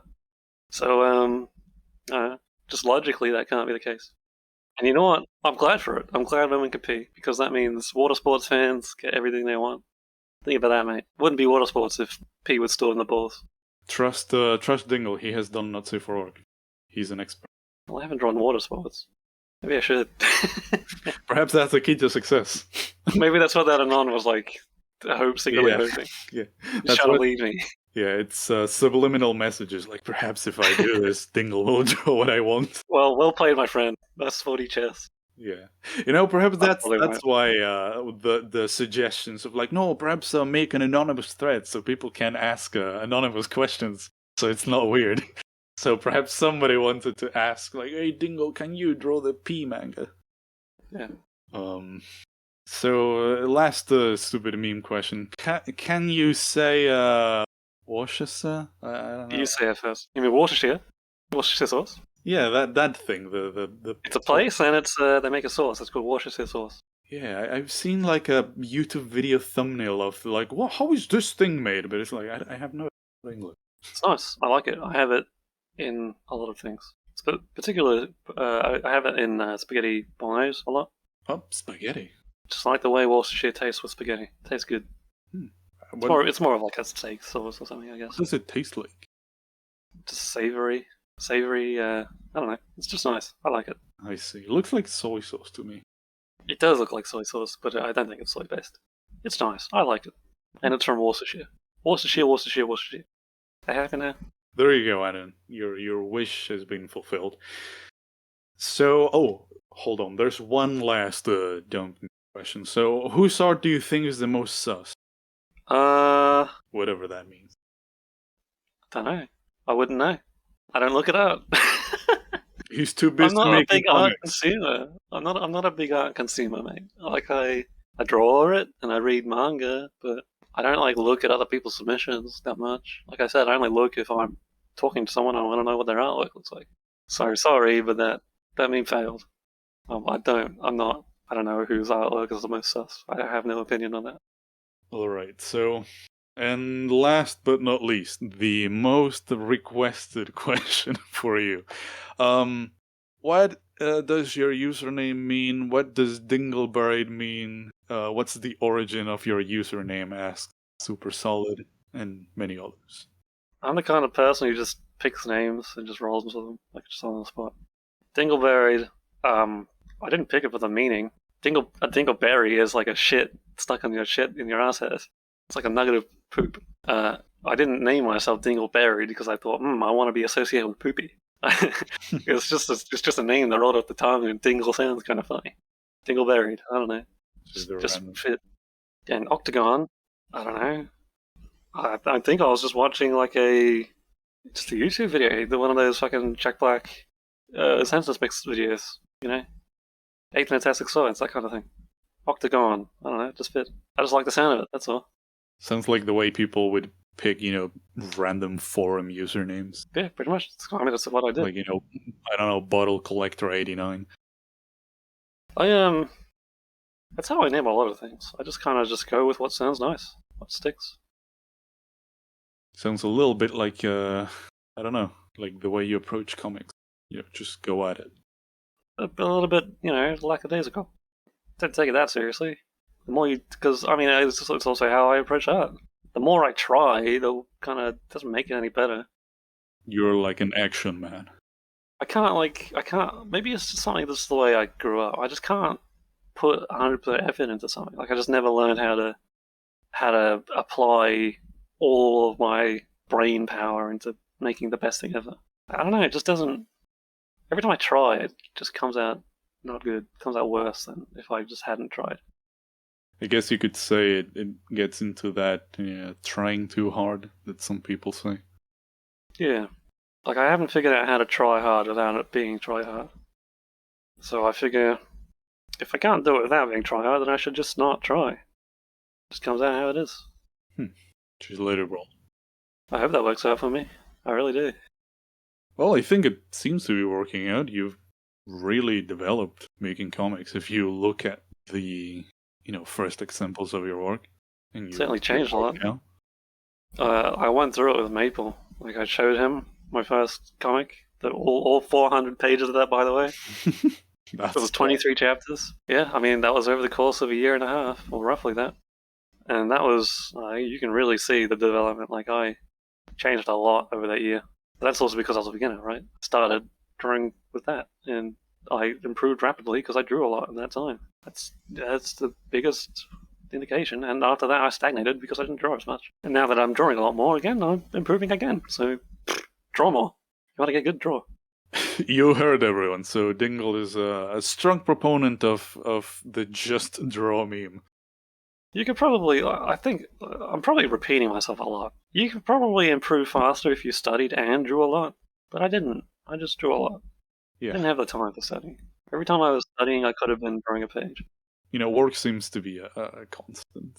But I guess it's not bad to constantly reiterate that, considering the world absolutely filled with distractions that we live in.